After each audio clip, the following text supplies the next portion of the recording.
Nanay, sapat na po ba ito para sa kaning baboy ni Aling Presi? Tanong ng batang si Eliza habang bitbit ang isang plastik na may lamang pinulot na tira-tirang pagkain mula sa basurahan sa kanto ng pamilihan. Baka kulang pa anak pero ayos lang. Maghahanap pa tayo mamaya. Salamat ha, sagot ni Aling Rosing. Ang kanyang inang may payat at sunog sa araw na katawan habang hawak ang kariton nilang gawa lang sa mga gulong ng sirang wheelchair at lumang plywood. Si Eliza ay 9 na taong gulang pa lamang. Payat, kayumanggi at laging may sugat sa tuhod. Kasama ng kanyang ina, namumulot sila ng bakal, bote, karton at kahit anong bagay na pwedeng ibenta sa junk shop. Hindi man marunong ng detalye na salita, alam ni Eliza kung paanong magbigay ng dangal sa simpleng trabaho nila. Wala siyang reklamo. Sa kanya, ang pagod ay bahagi ng pangarap. Madalas silang makita ng mga tricycle driver na nakatambay sa gilid ng palengke. "Oh, ayan na naman yung mag-ina, parang araw-araw na lang," sabi ng isang driver, sabay sipol sa hangin. Mabuti pa sila, kahit hirap sa buhay di nagnanakaw. Hindi katulad ng ibang batang lansangan, sabi ng isa, sabay tingin kay Eliza na abalang-abala sa pagsisin sa basurahan ng isang fast food chain. May isang pagkakataon na habang naglalakad sila pauwi, nadapaan si Eliza sa gilid ng kalsada at tumapon ang laman ng kanilang plastik. Tinulungan siya ni Aling Rosing tumayo at sabay silang napatawa. "Bilog ang mundo anak," sabi ni Aling Rosing. "Baka balang araw, di na tayo puro tapal sa sugat. Baka may lunas din sa mga galos ng buhay." Ngunit sa likod ng mga munting tawa, ago ang lalim ng kanilang hirap. Ang barong-barong nilang tinatawag na bahay ay gawa lamang sa pinagtagpi-tagping trapal at yero, tinatamaan ng init at ulan. Tuwing tag-ulan, umaabot hanggang tuhod ang tubig sa loob. Wala silang kuryente at tanging kandila ang nagbibigay ng liwanag sa gabi. Sa isang sulok ng barong-barong, may lumang-lumang aklat, History ng Pilipinas, Grade 4 level, na gamit ng isang pribadong paaralan. Ito ang naging unang guro ni Eliza. Tuwing gabi, habang pinapaypayan ng kanyang ina gamit ang papel na tinupi, binubuklat ni Eliza ang aklat at binabasa ng paunti-unti. Si Andres Bonifacio ay isang bayani, bulong niya sa sarili. "Dahan-dahan, ngunit matatag. Matalino ka anak. Pasensya ka na kung hindi kita na ipag-aral," ani Aling Rosing. Pinipigilan ang luhang nagbabadyang bumagsak. "Babalik po tayo sa eskwelahan, Nay. Ako po ang magbabayad balang araw," sagot ng bata sabay ngiti. At sa ngiting iyon, tila ba may bagong bituin ang langit ng Baseco, pag-asa sa gitna ng dilim. Sa gitna ng lahat, isang bagay ang hindi makakalimutan ni Eliza. Ang gabing iniwan sila ng kanyang ama. Maulan noon, basang-basa ang buong iskinita. Wala silang masilungan, kundi ang punit-punit na trapal sa bubong. Si Aling Rosing ay nanghihina dahil sa ubo at lagnat. Dumating si Mang Ruel, ama ni Eliza, na may kasamang maliit na bag. "Hindi na ako babalik," malamig niyang sabi. "Ruel, anong ibig mong..." Hindi pa man natapos si Aling Rosing ay isinara na ng lalaki ang pinto ng barong-barong. Si Eliza, 6 na taong gulang noon, ay walang naiintindihan kundi ang bigat ng yakap ng ina niyang umiiyak sa dilim. Simula noon, naging 2 na lang sila sa buhay. Sa mga sumunod na taon, lumaki si Eliza sa pagitan ng alikabok, putik at kalawang. Pero hindi siya nagreklamo. Ang kahirapan ay naging kakampi niya sa pagtitiyaga. Imbes na magrebelde, mas lalo siyang naging porsigido. "Kung walang nagbibigay ng oportunidad sa mga katulad namin, ako ang gagawa," madalas niyang sabihin habang inaayos ang mga bote sa kanilang kariton. Naging pangarap niya ang makapagtayo ng isang maliit na junk shop, hindi para yumaman, kundi para mabigyan ng trabaho ang mga batang gaya niya. "Araw-araw akong nandito, pero balang araw magbubukas din ang pinto ng pagkakataon," bulong niya sa sarili, habang pinapasan ang sako ng kalakal. At sa kabilang bahagi ng lungsod, sa isang mansyong tahimik at tila inabandona ng panahon, may isang matandang lalaking tahimik na pinagmamasdan ang mga tulad ni Eliza mula sa kanyang bintana. Hindi pa niya kilala ang batang ito, pero sa darating na panahon, magiging dahilan ito para muling maramdaman ang tibok ng pusong matagal nang tinakpan ng lamig at alaala. 5 kilo po ito, kuya. Pwede na po bang 1,000? Tanong ni Eliza habang inaabot ang mga ginupit na bakal, yupi-yuping lata at bote sa isang mamang tindero sa tabi ng junk shop. Pawisan ang kanyang muka, itim ang mga kuko sa dumi at napasabit sa balikat ang manipis at kupas na tuwalya. 1,000? Naku! Iha, kung ibibigay ko yan ng 1,000, malulugi ako at syapwera na nga ako rito sa tabi. Reklamo ng lalaki sabay balibag ng timbangan. 190. Yan ang presyong marangal. Napakagatlabi si Eliza. Gusto na niyang umalma, pero alam niyang hindi siya uubra sa ganoong sistema. Kinuha niya ang perang inabot ng lalaki, sabay tahimik na naglakad palayo, papunta sa kalsadang tila mas lalong umiinit habang papalapit ang tanghali. Hindi na siya nagreklamo. Sa isip niya, may mas malalaking laban pa kaysa sa ilang pisong tinapyas sa kita. Habang bitbit ang sako, nadaanan niya ang eskinita kung saan kadalasang may mga tambay at siga. Sa dulo ng kalsada, naroon na naman ang grupo ni Buknoy, isang lalaking mga nasa edad 25, may tattoo sa batok at laging nakasando kahit 10 oras ng gabi. Oh, ayan na naman si Bakal Bote, sigaw ni Buknoy, sabay hagis ng balat ng candy sa harap ni Eliza. Oh, Eliza, baka gusto mong sayawan mo muna kami babi ba dyan lumusot? Pinilit ni Eliza na hindi tumingin. Mahigpit ang hawak niya sa sako at pilit na nilalakihan ang hakbang. Abat isnabera? Malamang feeling mayaman na dahil marami ng Bakal Bote. Sabay tawanan ng grupo. Hindi siya sumagot, hindi siya huminto. Tuloy-tuloy lang siya hanggang marating ang dulo ng eskinita at doon siya tumigil saglit sa tapat ng isang maliit na water refilling station para humigop ng tubig mula sa posong pinagtutulungan ng komunidad. Habang pinupunasan ang leeg, may isang matandang lalaking nakatayo sa lilim ng isang puno. Tahimik, nakasuot ng malinis na polo at may hawak na papel na tila hindi marunong kung saan pupunta. Gusto niyo po ng tubig, Lolo? Alok ni Eliza habang pinapahinga ang sako sa gilid. Nag-angat ng mukha ang matanda. Tumingin ito sa kanya saglit at may kangaibang ningning sa mata nito. Hindi mo ba ako kinatatakutan? Tanong ng matanda. Halatang may edad na't may halong pagka-inosente ang tanong. Hindi po, sagot ni Eliza. Wala naman po kayong ginagawa para katakutan ko kayo.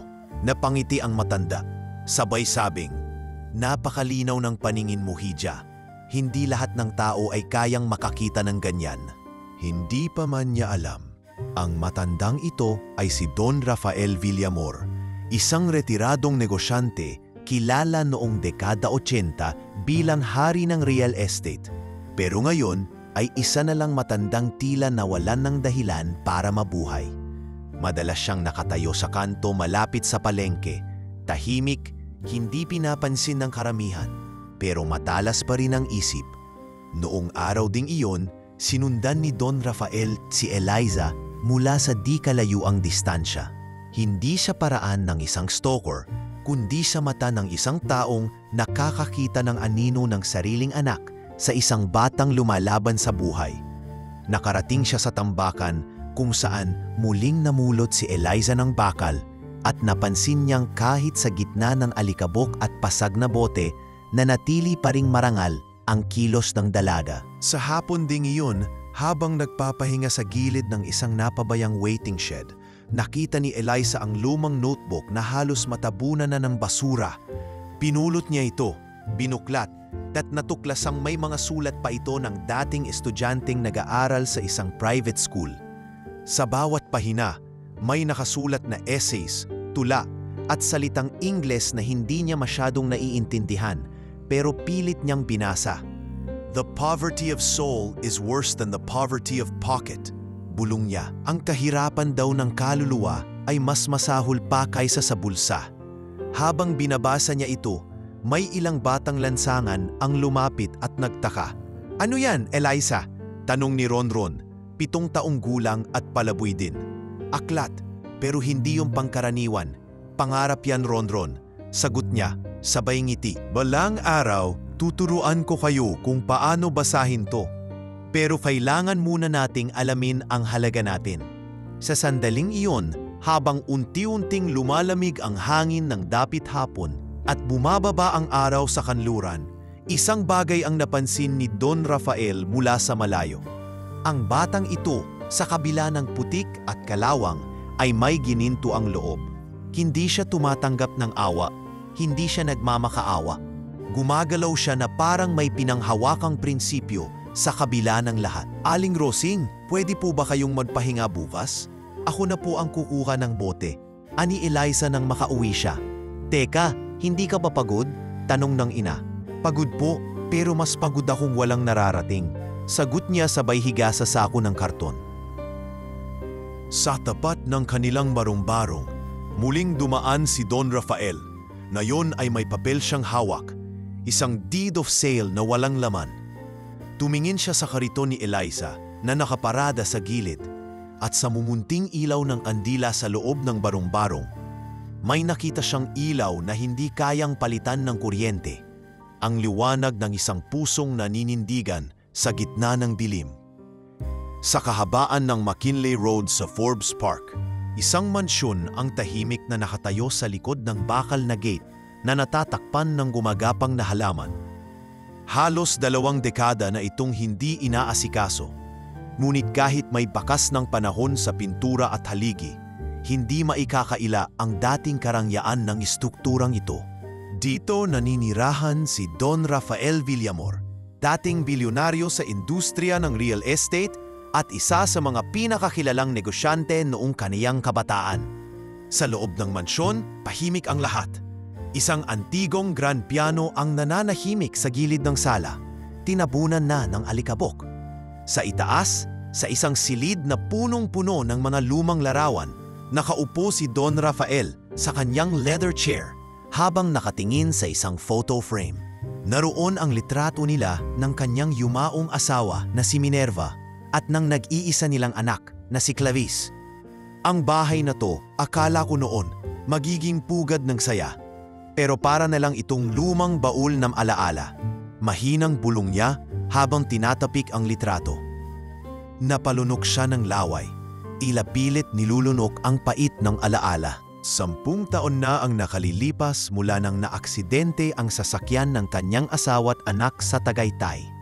Isang ambush na hindi pa rin tuluyang nareresolba. Simula nang mawala ang dalawa, naging tahimik na ang buhay ni Don Rafael. Lahat ng negosyo ay ipinasa niya sa kanyang mga pinili at pinagkatiwalaang tauhan. At ang ilan sa mga kamag-anak ay unti-unti nang nagsulputan para sa mana. Ngunit sa kabila ng yaman, isa siyang taong hindi na marunong ngumiti. Sa silong, naglalakad ang tapat niyang driver at tagapag-alaga na si Mang Ben. Nasa edad 58, tahimik ngunit mapagmasid. 20 taon na siyang nagsilbi kay Don Rafael. Don Rafael, nais ko lang pong ipaalam na may sulat po galing sa abogado ninyo. Wika ni Mang Ben habang iniabot ang envelope. Binuksan yun ni Don Rafael at binasa. Ito'y paalala tungkol sa mga ari-ariang kailangan ng mailipat sa pangalan ng mga itinalagang tagapagmana. Kasama na ang mansion. Tss, lahat sila gusto lang ang mana. Hindi man lang ako kumustahin, mariing sabi niya. Wala akong balak ipamana ang bahay na to sa mga bulag sa kahulugan ng tahanan. Tahimik lang si Mang Ben, pero kita sa muka ang pangunawang hindi na bago sa kanya ang ganitong sinasabi ng kanyang amo. Sa hapong iyon, napagpasyahan ni Don Rafael na muling buksan ang silid ng kanyang anak na si Clarice. Ang pinto ay puno ng alikabok at may kalawang na ang knob. Dahan-dahan niya itong binuksan at ang amoy ng lumang kahoy ay agad na bumungad. Naroon pa ang lumang kama ni Clarice, ang istante ng mga librong panulat at social work. At sa ibabaw ng study table ay ang plano nitong magtatad ng Clarice Hope Foundation para sa mga batang lansangan. Binuklat ni Don Rafael ang isang journal ng anak at nabasa ang mga sumusunod. Kapag may sapat na akong pera, gusto kong magpatayo ng tahanan para sa mga batang kalsada. Hindi para kaawaan sila, kundi para ibalik sa kanila ang dangal na kinain ng lipunan. Sana kahit isa lang, makatapos sa kolehiyo. Napaiyak si Don Rafael nang mabasa iyon. Clarice, patawad. hindi ko natupad ang mga pangarap mo. Pero baka hindi pa huli ang lahat. Naisip niya si Eliza, ang batang babae na namumulot ng bote, ngunit may dignidad na lampas sa kaniyang edad. Tila ba ang mga salitang binasa niya mula sa journal ng anak ay umakma sa kilos ni Eliza. Simple, tahimik, ngunit may paglalaban sa puso. Kinabukasan, habang nagkakape sa veranda ng mansyon, muling dumating ang pamangkin ni Don Rafael, si Regina.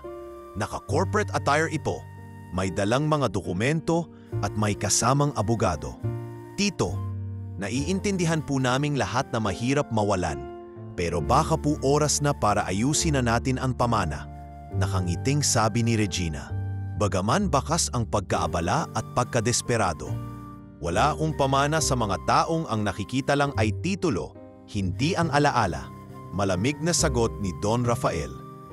Tito, kung sakaling hindi niyo po ito ipamana sa amin, baka masayang lang ang bahay. Wala rin pong magiging gamit sa inyo. Biglang tumayo si Don Rafael. Pinuro ang pinto. Alam mo ba kung ilang gabing umiiyak ang anak ko rito dahil hindi niya matanggap ang kalakaran ng negosyo natin? Na para tayong mga buwitre sa ibabaw ng may sakit na sistema? Umalis ka, Regina, hindi mo ako mauuto. Matapos umalis ang pamangkin, humigpit ang kabit ni Don Rafael sa hawak niyang tasa. Sa mga taon ng pagiging bilyonaryo, ngayon lang niya muling naramdaman ang direksyon. Hindi bilang negosyante, kundi bilang ama at isang taong gustong magpamana hindi ng kayamanan kundi ng kabutihan. Ben, tawag niya. Opo, Don Rafael? Maghanda ka, may pupuntahan tayo bukas. Ipapakita ko sa iyo ang dahilan kung bakit hindi lahat ng yaman ay kailangang ipamana sa dugo. Hindi pa alam ni Mang Ben kung ano ang balak ng matanda. Pero sa tinig nito, may sigurado, may nagbago sa puso ni Don Rafael.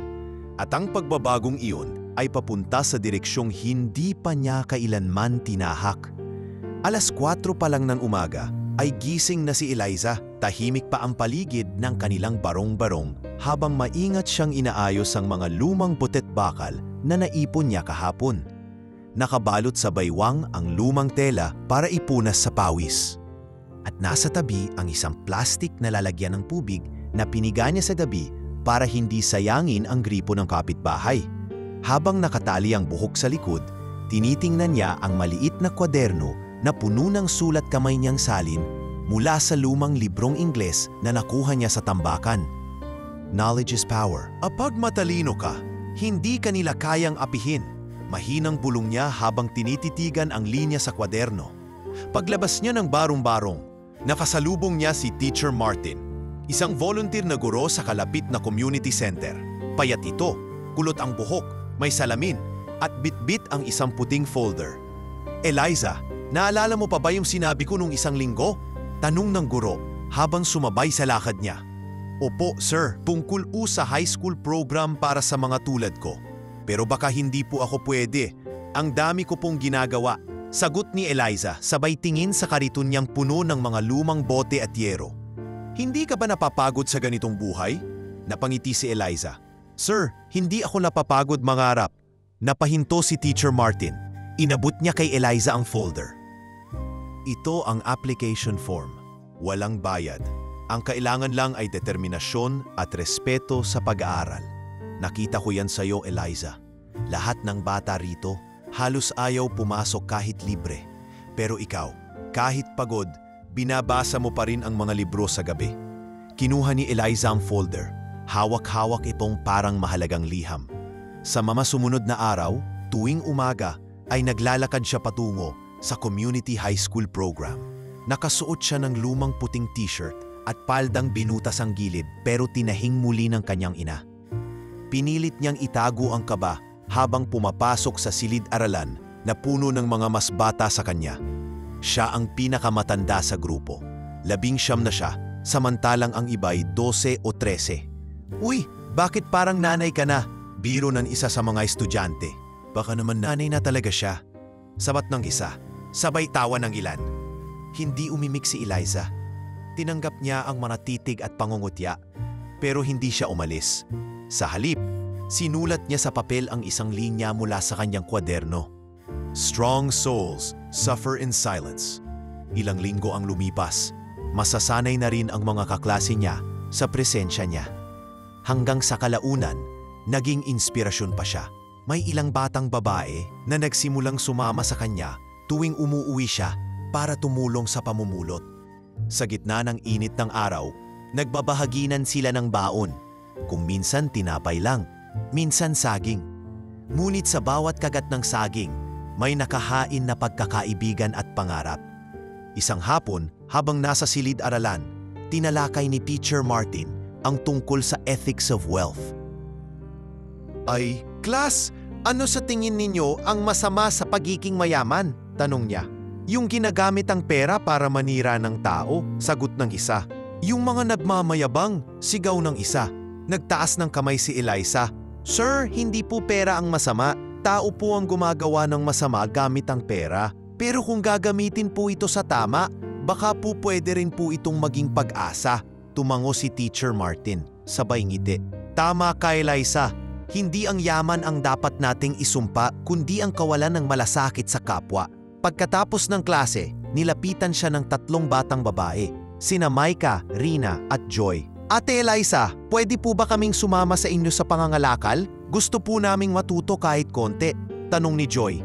Hindi siya sumagot agad. Tiningnan niya ang mga paa ng 3. Wala pang sapatos.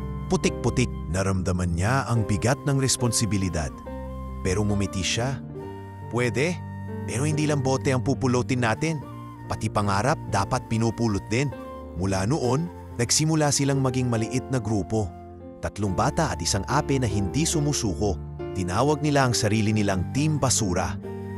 Ngunit sa likod ng katawa-tawa nilang pangalan, unti-unting may nabubuong pagkilos.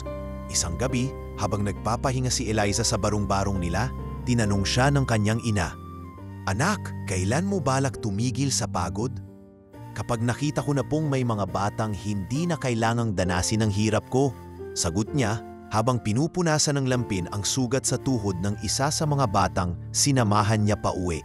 Sa kalayuan ng mga kalsadang iyon, sa taas ng isang gusaling may tanaw sa masikip na komunidad, nakatayo si Don Rafael. Pinagmamasdan niya ang ginagawang cleanup drive ng mga bata kasama si Eliza. Ben, wika niya habang nakatayo sa balkonahe. Nakita mo ba ang bata na iyon? Yung dalagang palaging may dalang kariton? Opo, Don Rafael. Halos gabi-gabi po siyang dumadaan dyan. Sagot ni Mang Ben habang inaayos ang taa. May sinasabi siya. Kahit wala siyang sinasabi, gusto ko siyang makilala. Mahinang wika ng matanda. Lumipas ang gabi at habang patulog na ang lahat, hawak ni Eliza ang lumang kwaderno sa kandungan. Tinutulugan ang mga salita ng mga taong matagal ng patay, ngunit nabubuhay sa panaginip ng isang batang ayaw sumuko. Sa tabi ng kanyang kama, isang papel na may sulat kamay ang nakapaskil sa dingding. Hindi baling pagod ang katawan, basta gising ang pag-asa. Sa mga araw na darating, hindi lang si Eliza ang magbabago. Pati ang mga mata ng lipunang matagal ng bulag sa kahirapan ay unti-unti na ring dudungaw sa liwanag ng isang dalagang may bakal bote sa balikat at pangarap sa puso. Maagang dumating si Eliza sa gate ng malaking bahay sa may gilid ng subdivision. Hindi niya alam kung bakit palagi siyang humihinto ron kapag nadaan siya mula sa pamumulot ng bote. Hindi dahil may balak siyang manghingi o magnakaw, kundi dahil sa loob ng bakod na iyon, tila may ibang katahimikang lumalabas. Parang tahanan na hindi niya kailanman naranasan, pero palaging pinapangarap. Isang umaga, habang binubuhat niya ang 2 sako ng bote at lata, biglang bumukas ang gate. Lumabas si Mang Ben, ang matandang driver na laging nakaupo sa loob ng sasakyan sa may gilid ng driveway. Hoy iha, sandali, tawag nito habang lumalapit. Ano bang ginagawa mo palagi riyan sa labas? Baka kung anong isipin ng mga tao. Napahiya si Eliza. Pasensya na po, hindi po ako gumagawa ng masama. Dumadaan lang po ako rito. May mga bote po kasi sa may kanal ninyo. Iningnan siya ni Mang Ben mula ulo hanggang paa. Matagal ka na bang namumulot? Opo, baka nga po mula noong marunong na akong maglakad. Pabiro niyang sagot pero may lungkot sa tono. Kung gusto mo, pwede kang pumasok at kunin na yung mga bote sa bakuran. Wala nang tumitira riyan sa likod. Sayang naman kung mapanis lang. Napambulagat si Eliza? Totoo po? Oo, pero huwag kang magulo ha. At huwag mong idamay ang mga kaibigan mong bata. Ikaw lang muna. Bili ni Mang Ben habang bumalik sa gate at inabit ang susi ng maliit na side entrance. Mula noon, linggo-linggo pumapasok si Eliza sa bakuran ng mansyon para pulutin ang mga bote. Doon niya unang nasilayan ng malapitan ang dating kagandahan ng bahay. Ang mga balkonahe na may ukit sa kahoy, ang fountain sa gitna ng hardin na tuyot, at ang mga bintanang salamin na tinatakpan na lang ngayon ng makakapal na kurtina. Sa tuwing naglalakad siya sa damuhan, laging may pares ng mata na nakamasid mula sa loob ng bahay. Si Don Rafael, na madalas ay nakaupo sa loob ng kanyang silid, ay napapansin na ang presensya ng dalagang hindi nagmamakaawa, hindi nagsusumamo, at lalong hindi lumalapit para manghingi. Tahimik lang itong gumagalaw, masinsin sa trabaho, at laging lumalabas na may ditbit na sako, sabay yuko at alis. Parang hindi kailanman umasa sa kahit kanino. Isang araw, habang abala si Eliza sa pag-ipon ng mga bote sa may gilid ng fountain, inilapag ni Mang Ben ang isang tray ng tinapay at juice sa ibabaw ng garden bench. Ano po ito? Tanong ni Eliza. Natigilan. Sabi ng amo ko, baka raw gusto mong kumain muna. Tanghaling tapat na eh. Tumingin si Eliza sa bahay. Parang gusto niyang kumatok at pasalamatan ang matanda, pero hindi siya sigurado kung tama iyon. Sabihin niyo po, maraming salamat. Mahinang sabi niya habang kinukuha ang baso ng juice. Babayaran ko po to balang araw. Napangiti si Mang Ben. Walang bayad yan. Hindi lahat ng binibigay ay may kapalit. Nang gabing iyon, habang naglalakad pa uwi, hawak niya ang tinapay na hindi niya kinain. Inuwi niya ito para ibigay sa nanay niya. Nay, galing po to sa malaking bahay sa may dulo. Yung mansion na laging pinupuntahan ko. Binigay po nila kanina. Pinagmasdan ni Aling Rosing ang anak. Eliza, mabuti kang bata, pero mag-inat ka. Hindi lahat ng bukas na pinto ay ligtas pasukin. Alam ko po, pero pakiramdam ko, hindi po ako sinasadyang papasukin. Parang gusto po talaga akong makita ng bahay na yon. Kinabukasan, habang nagwawalis sa may harapan ng garden ng mansion, narinig niyang muli ang tinig ni Don Rafael. Hindi niya ito nakita, pero narinig niya ito sa pamamagitan ng nakabukas na bintana sa itaas.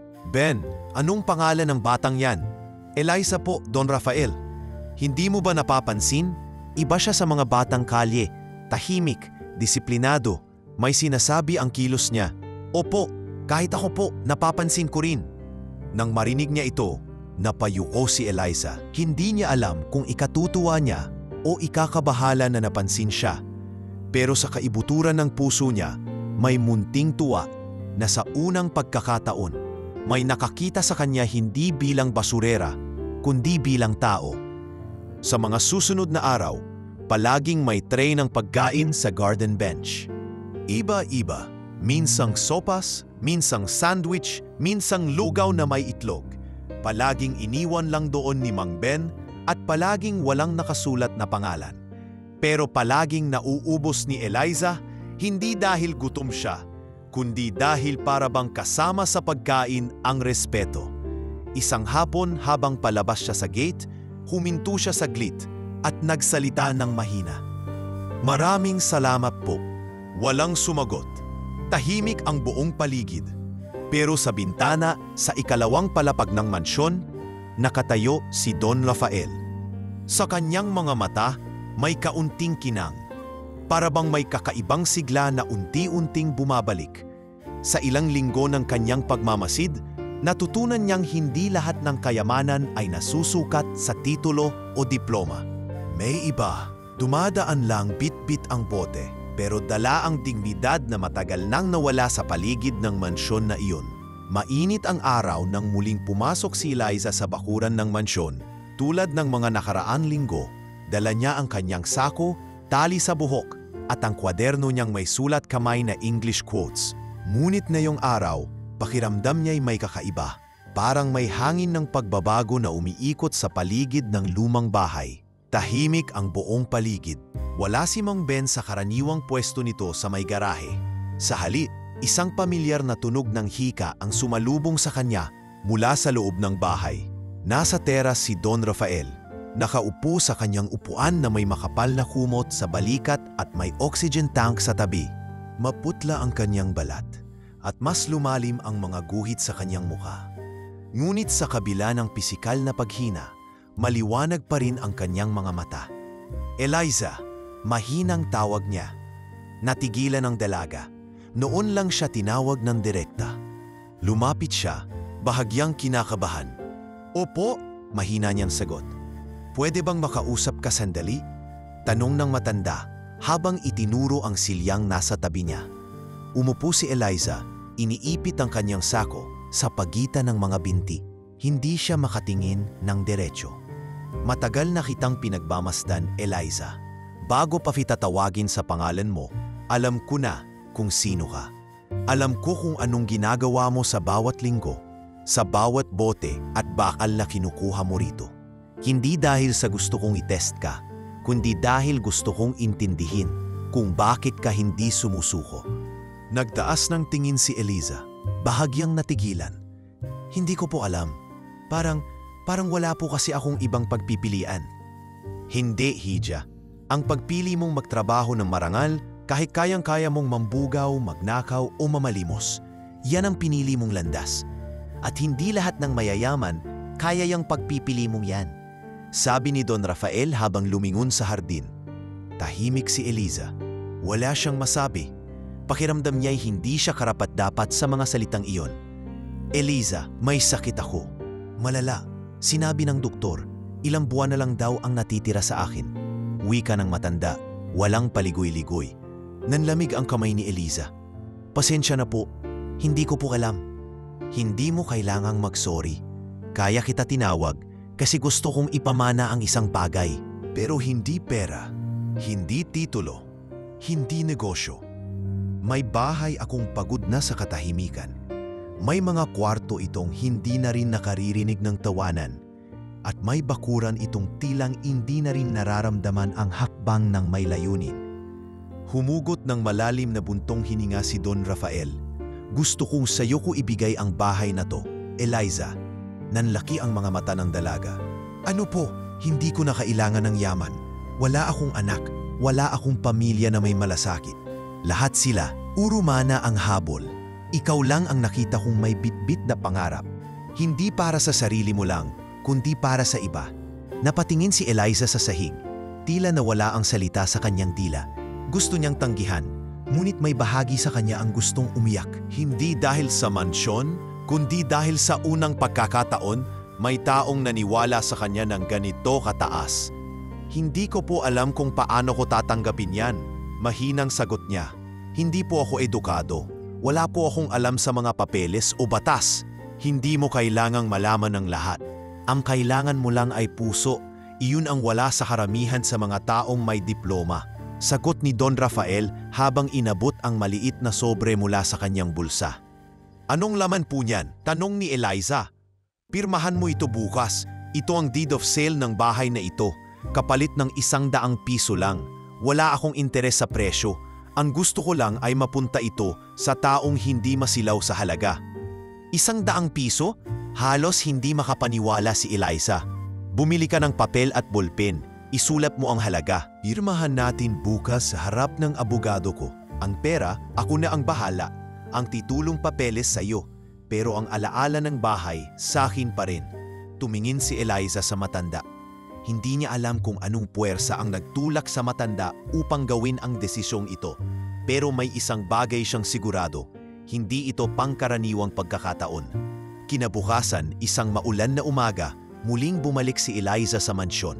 Kasama si Mang Ben at ang abogado ni Don Rafael. Nakaupo sila sa antik na mesa sa loob ng sala ng bahay, habang tinatawid ng mga lagas na patak ng ulan ang bintana. Handa ka na ba? Tanong ng abogado habang inaayos ang mga dokumento. Tumango si Eliza, bagaman nanginginig ang kamay. Inilabas niya ang isang lumang 100 pisong papel na galing pa sa baul ng kanyang ina. Yan po ang totoo kong halaga ngayon. Pero balang araw babayaran ko to ng kabutihan. Aniya habang iniabot ito kay Don Rafael. Ngumiti ang matanda. Ang mansyon na ito, Eliza, hindi lang puno ng alaala, ngayon puno na rin ito ng pag-asa. Pagkatapos ng pirmahan, tumayo si Eliza at tinanaw ang paligid ng bahay. Ang bawat dingding, ang bawat pinto, at bawat luma at basag na kisame. Lahat ng ito ay hindi na lang basta ari-arian. Isa na itong bagong simula. Sa mata ni Don Rafael, habang pinagmamasdan, ang dalagang ngayon ay pormal ng may-ari ng tahanang minsang naging pugad ng lungkot. May bumabaring luha, hindi dahil sa panghihinayang, kundi dahil sa wakas, may taong karapat-dapat ang magpapatuloy ng kwentong hindi niya natapos. Malakas ang ulan nang sumapit ang araw ng pirmahan ng dokumento. Bawat patak ng tubig sa yero ng mansyon ay tila katumbas ng kaba sa dibdib ni Eliza habang papasok siya sa lumang bahay. Bitbit niya ang isang lumang payong na may butas sa gilid at sa bulsa ng kanyang palda, mahigpit niyang hawak ang 100 pisong papel. Punit na sa gilid, kupas na ang kulay, ngunit galing mismo sa alkansyang pinuno niya sa loob ng ilang taon. Pagkapasok niya sa loob, sinalubong siya ni Mang Ben. Hindi ito nagsalita, bagkus ay tahimik na isinara ang pinto at inihatid siya sa silid-kainan, kung saan naroon ang isang abogado na may dalang folder ng dokumento. Nakaupo si Don Rafael sa kabilang dulo ng mesa. May oxygen tank sa tabi, ngunit nakatindig pa rin ang likod at matalim pa rin ang mata. "Maupo ka, iha," wika ng matanda. Sumunod si Eliza, sabay upo sa upuang kahoy na may lambot na cushion. Nilapag ng abogado ang folder sa gitna ng mesa. "Eliza, gaya ng napag-usapan natin kahapon, ito ang kasulatan ng pagbenta ng mansyon sa pangalan mo. Legal na dokumento, notaryado at may lahat ng pirma. Kapalit ng halagang 100 piso, paliwanag ng abogado." Tiningnan ni Eliza ang papel. Hindi niya alam kung bakit nanginginig ang kanyang kamay. Isa itong dokumentong hindi niya kailanman inakalang malalapit sa kanya. Mas lalo na't siya ang magiging pakay nito. "Bakit ako, Don Rafael?" Bulong niyang talong habang hindi pa rin iniaabot ang pera. "Dahil ikaw ang may pinakamaraming kayamanan sa lahat ng nakita kong tao," sagot ng matanda. Napayuko si Eliza. Wala na siyang nagawang iba kundi dahan-dahang inabot ang 100 piso mula sa bulsa at inilagay ito sa ibabaw ng dokumento. "Totoo po ba talaga ito? Hindi po ba ako niloloko?" Mahinang tanong niya. Nanginginig ang boses. "Kung ito man ay isang biro, Eliza, isa itong biro na sineryoso ko ng buong puso," sabi ni Don Rafael habang pinirmahan ang dokumento. Isang matagal na katahimikan ang bumalot sa buong silid. Ang tanging maririnig ay ang mahinang tunog ng orasan sa dingding at ang tila paghinto ng oras sa pagitan ng dalawang magkaibang mundo. Ang mundo ng isang matandang bilyonaryo na nawalan ng pamilya at ang mundo ng isang batang babae na buong buhay ay hinubog ng kahirapan. Nang pirmahan na rin ni Eliza ang papel, pinikit niya ang mga mata at huminga ng malalim. Sa isang kisap mata, ang mansyon ay hindi na lamang alaala ni Don Rafael. Ito na ngayon ay opisyal na nakapangalan sa isang dalagang lumaki sa tambakan. Pagkatapos ng pirmahan, lumapit si Mang Ben at iniabot sa kanya ang isang maliit na envelope. "Ano po ito?" tanong ni Eliza. "Mga duplicate keys, gate, front door, side door, pati silid ni Don Rafael. Sa'yo na ang buong bahay." Napalunok si Eliza. Tiningnan niya ang envelope na parang may bigat ng mundo. Nang tumingin siya kay Don Rafael, nakangiti ito, ngunit may lungkot sa mga mata. "Hindi mo kailangang magbadali, hindi mo kailangang tumira agad, pero sa araw na gusto mong pumasok, ikaw na ang may-ari. At sana, hindi mo kalimutan ang bahay na ito kung paano mo siyang unang tiningnan. Hindi bilang palasyo, kundi bilang tahanan." Tumango si Eliza. Tumayo siya, lumapit kay Don Rafael at dahan-dahang yumuko sa harapan nito. "Hindi ko po kayo mababayaran. Hindi ko po ito kayang tumbasan kailanman," sabi niya, halos pabulong. "Hindi ko kailanman hinanap ang kapalit. Ang gusto ko lang, matuloy ang hindi natuloy," sagot ng matanda habang tinapik ang kamay niya. Umalis si Eliza sa mansyon na tila hindi pa rin makapaniwala sa nangyari. Bitbit niya ang envelope ng mga susi at ang 100 pisong papel na naiwan sa loob ng kanyang bulsa. Habang naglalakad sa gitna ng ulan, tinatanong niya sa sarili kung anong meron siya at pinagkatiwalaan siya ng ganito kalaking bagay. Ngunit isang linya ang paulit-ulit na bumabalik sa isip niya. Ang sinabi ni Don Rafael, "Ikaw ang may pinakamaraming kayamanan sa lahat ng nakita kong tao." Kinagabihan habang nasa barong-barong pa rin siya, ipinakita niya kay Aling Rosing ang mga susi. "Ano yan, anak?" tanong ng ina habang nagpapahid ng langis sa paa. "Susi po ng bahay. Binenta po sa akin ng isang matandang may-ari ng 100 piso." Halos malaglag ang bote ng langis sa kamay ni Aling Rosing. "Anong sabi mo?" "Binenta po sa akin, Nay. Tinatanggap ko pa rin hanggang ngayon. Parang panaginip po." Hindi na nagsalita si Aling Rosing. Sa halip, niyakap niya ang anak ng mahigpit habang tumutulo ang luha sa pisngi niya. "Anak, parang sinagot ng Diyos ang lahat ng dasal natin." Kinabukasan, si Eliza ay tumayo sa harapan ng gate ng mansion. Nasa kamay niya ang susi. Ang dating bakod na tila napakataas at hindi marating, ngayon ay kayang-kaya na niyang buksan. Isa-isang ikinabit ang mga susi hanggang sa marinig niya ang click. Isang tunog na tila naghudyat ng bagong yugto ng kanyang buhay. Dahan-dahan niyang itinulak ang pinto ng mansion. At sa unang pagkakataon, hindi na siya bisita, isa na siyang may-ari. Ngunit sa pagbukas ng pinto, may tumambad sa kanya na hindi niya inaasahan. Isang lihim na matagal nang nakatago sa loob ng mansion. Naghihintay lamang ng tamang taong makakatuklas. Isa itong bagay na magpapabago sa kanyang pananaw at magtutulak sa kanya na harapin ang mas malalim na layunin ng kung bakit siya ang pinili. At doon nagsisimula ang hindi lang simpleng pagmamayari, kundi ang tunay na misyon. Mainit ang sikat ng araw nang puluyang hakbangin ni Eliza ang loob ng mansyon. Ngunit para sa kanya, tila malamig ang paligid. Hindi dahil sa takot, kundi dahil sa pakiramdam ng pangyayaring lampas sa inaakala niyang posible. Tahimik ang loob, mas tahimik kaysa sa mga nakaraan niyang bisita sa bakuran. Wala ni isang tao, ni si Mang Ben ay wala ring sumalubong. Marahan niyang isinara ang pinto. Huminto sandali sa gitna ng sala at napatingin sa paligid. Ang dating nakikita niya mula sa labas ay ngayon bahagi na ng kanyang realidad. Ang antigong chandelier na bahagyang kupas na sa dulo, ang lumang pintura sa kisame na may larawang parang langit at mga anghel, at ang matitibay na haligi ng kahoy na hanggang ngayon ay nakatindig pa rin sa kabila ng panahon. Dahan-dahan siyang naglakad papasok, humakbang siya sa sahig na gawa sa nara. Bawat tapak ay lumilikha ng kaunting langting na waring kumakausap sa kanya. Para bang sinasabi ng bahay, sa wakas may bumalik. Sa gilid ng sala, may isang lumang aparador na may salamin. Sa loob nito, may mga antigong baso at florera. Sa ibabaw nito ay may maliit na kahon at isang liham na may nakasulat para kay Eliza. Napalunok siya habang binubuksan ang kahon. Nasa loob nito ang isang lumang relo na pambabae.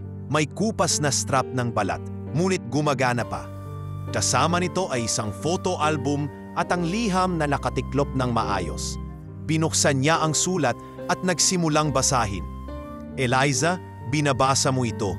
Ibig sabihin ay tinanggap mo ang bahay hindi bilang isang kayamanan, kundi bilang isang tungkulin. Sa loob ng mansion na ito ay mga alaala ng isang pamilyang nabuo, nabasag, at unti-unting nilamon ng katahimikan. Ngunit sa iyong paglakad, tila narinig muli ng bahay ang tinig ng buhay. Ang relong ito ay pagmamay-ari ng anak kong si Clarice. Hindi niya ito naisuot sa huling araw niya, ngunit palagi niya itong sinisilip habang gumagawa ng plano para sa kanyang tahanan, para sa mga batang lansangan. Marahil, ikaw ang sagot sa panalangin hindi ko kayang ipagpatuloy. Hindi kita pipilitin, ngunit kung gugustuhin mo, buksan mo ang silid sa itaas. Doon mo makikita kung anong pangarap ang iniwan ng anak ko, Don Rafael." Nang matapos ang liham, mahigpit niya itong niyakap. Tahimik ang kanyang luha habang sinasara ang kahon. Tiningnan niya ang relo. Simple, ngunit may bigat ng kasaysayan. Isinabit niya ito sa pulso niya, parang panatang iniukit sa balat. Umakyat siya sa hagdan. Marahan ang bawat hakbang, hanggang marating niya ang silid sa dulo ng pasilyo. Isang lumang pinto na may inukit na letrang C. Kinuha niya ang isa sa mga susi mula sa envelope na iniabot sa kanya noon. Nang iikot niya ito sa lock, biglang bumukas ang pinto. Maalikabok ang loob ng silid, pero hindi maitatanggi ang dating kinaroroonan ng pasiglahan. Sa dingding ay may mga drawing board, blueprint at mga vision board na may nakasabit na larawan ng mga bata, kalye at bahay na gawa sa pinagsama-samang container vans. May isang sulok na may whiteboard na may nakasulat na Project Clarice Hope Foundation Year 1 Plan. Naupo si Eliza sa isang luma ngunit matibay na upuan sa harap ng mesa. Tiningnan niya ang mga planong naiwan, mga layout ng magiging gusali, at listahan ng mga pangangailangan ng bata, damit, pagkain, edukasyon, at higit sa lahat, tahanan. Hindi siya makapaniwala. Ang mismong pangarap na matagal na niyang ninanais para sa mga batang lansangan ay minsan na palang pinangarap din ng anak ni Don Rafael. Ngunit natigil, naputol, naiwan sa papel. Project Clarice Hope Foundation. Mahinang bigkas niya. Siguro panahon na para buhayin ito. Bumaba siya ng bahay, dala ang mga dokumento. Pinagmasdan niya ang buong paligid. Ang mansyon ay hindi lang basta tirahan. Isa itong silid ng mga posibilidad. Sa pagdaan ng mga oras, sinimulan niyang linisin ang mga silid. Binuksan ang mga bintana. Pinapasok ang liwanag na matagal nang tinanggihan ng mansyon. Tinanggal ang lumang kurtina, pinunasan ang mga alikabok at inisa-isa ang bawat sulok ng bahay. Tila unti-unting bumabalik ang sigla ng bahay at kasabay nito ay ang unti-unting pagkabuo ng direksyong tatahakin ni Eliza. Pagsapit ng gabi, naupo siya sa harap ng mansyon. Wala siyang kasama, pero hindi siya nag-iisa. Sa kanyang harapan ay ang malaking bahay na ngayon ay kanya na. Ngunit higit pa riyan, ang harapan ng mundong unti-unti na niyang binabago. Hindi para sa sarili, kundi para sa mga batang gaya niya noon. Sa kanyang kandungan, nakapatong ang kwaderno niya. Binuksan niya ito at sumulat. Ngayong gabi, natutunan kong hindi pala imposibleng pumasok sa isang pinto ng palasyo kung dala mo ang puso ng lansangan. Bukas, sisimulan ko ang pagbubukas ng pinto para sa iba. Habang tinatanaw niya ang bituin sa langit, alam niyang hindi siya nag-iisa. May isang batang si Clarice na minsang nangarap, isang matandang si Don Rafael na tumupad, at isang dalagang si Eliza na ngayon ay magpapatuloy. Sa katahimikan ng gabi, muling nagsalita ang bahay, hindi sa pamamagitan ng tinig, kundi ng tibok. Ila sinasabi nito, "Salamat at bumalik ka." Sumapit ang umaga sa mansyon na ngayon ay unti-unti nang nagigising mula sa mahabang pagkakatulog. Sa unang pagkakataon, may lumalanghap na ng bagong hangin ang bawat sulok ng bahay.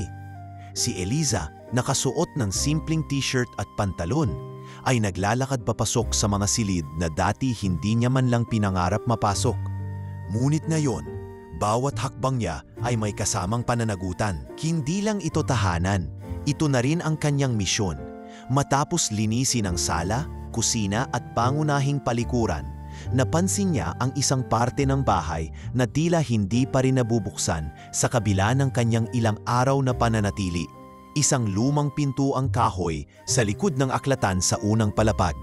May mababaw na ukit ito sa gitna, mga paalalang Latin na hindi niya maunawaan. Tinangka niyang buksan, ngunit sira na ang doorknob. Humugot siya ng martilyo mula sa storage room at dahan-dahang pinilit ang pinto. Sa pagbukas nito, tumambad ang isang maliit na silid na tila bodega. Madilim at amoy alikabok at lumang papel. Nang i-on niya ang flashlight mula sa kanyang cellphone, bumungad sa kanya ang mga kahong pinagtabi-tabi at mga estanteng puno ng lumang aklat, folders, at kahon ng mga lumang laruan. Ngunit ang agad na nakakuha ng kanyang atensyon ay ang kahong may nakasulat na Clarice Private. Maingat niya itong binuhat at inilapag sa gitna ng silid. Binuksan niya ang takip at bumungad ang mga diary. 1, 2, 5, lampas 10 piraso. Mga kwadernong kulay rosas, lila at bughaw. Lahat isinulat ng isang batang may malalim na damdamin at matinding pagmamasid sa mundo. Binuksan niya ang una at nabasa ang sulat kamay ng isang kabataang puno ng pag-asa. Ako si Clarice. Ayokong tawagin akong prinsesa kahit anak ako ng bilyonaryo. Gusto kong tawagin akong kapatid ng mga batang walang tinig. Bumilis ang tibok ng uso ni Eliza habang binabasa ang bawat pahina. Sa bawat entry, nakasaad ang mga plano ni Clarice para sa isang tahanan para sa mga batang lansangan, mga listahan ng pang-araw-araw na gawain sa magiging Clarice home, pati na rin ang mga personal na pagmumuni-muni nito tungkol sa kahulugan ng yaman, pag-ibig at pagkakapantay-pantay.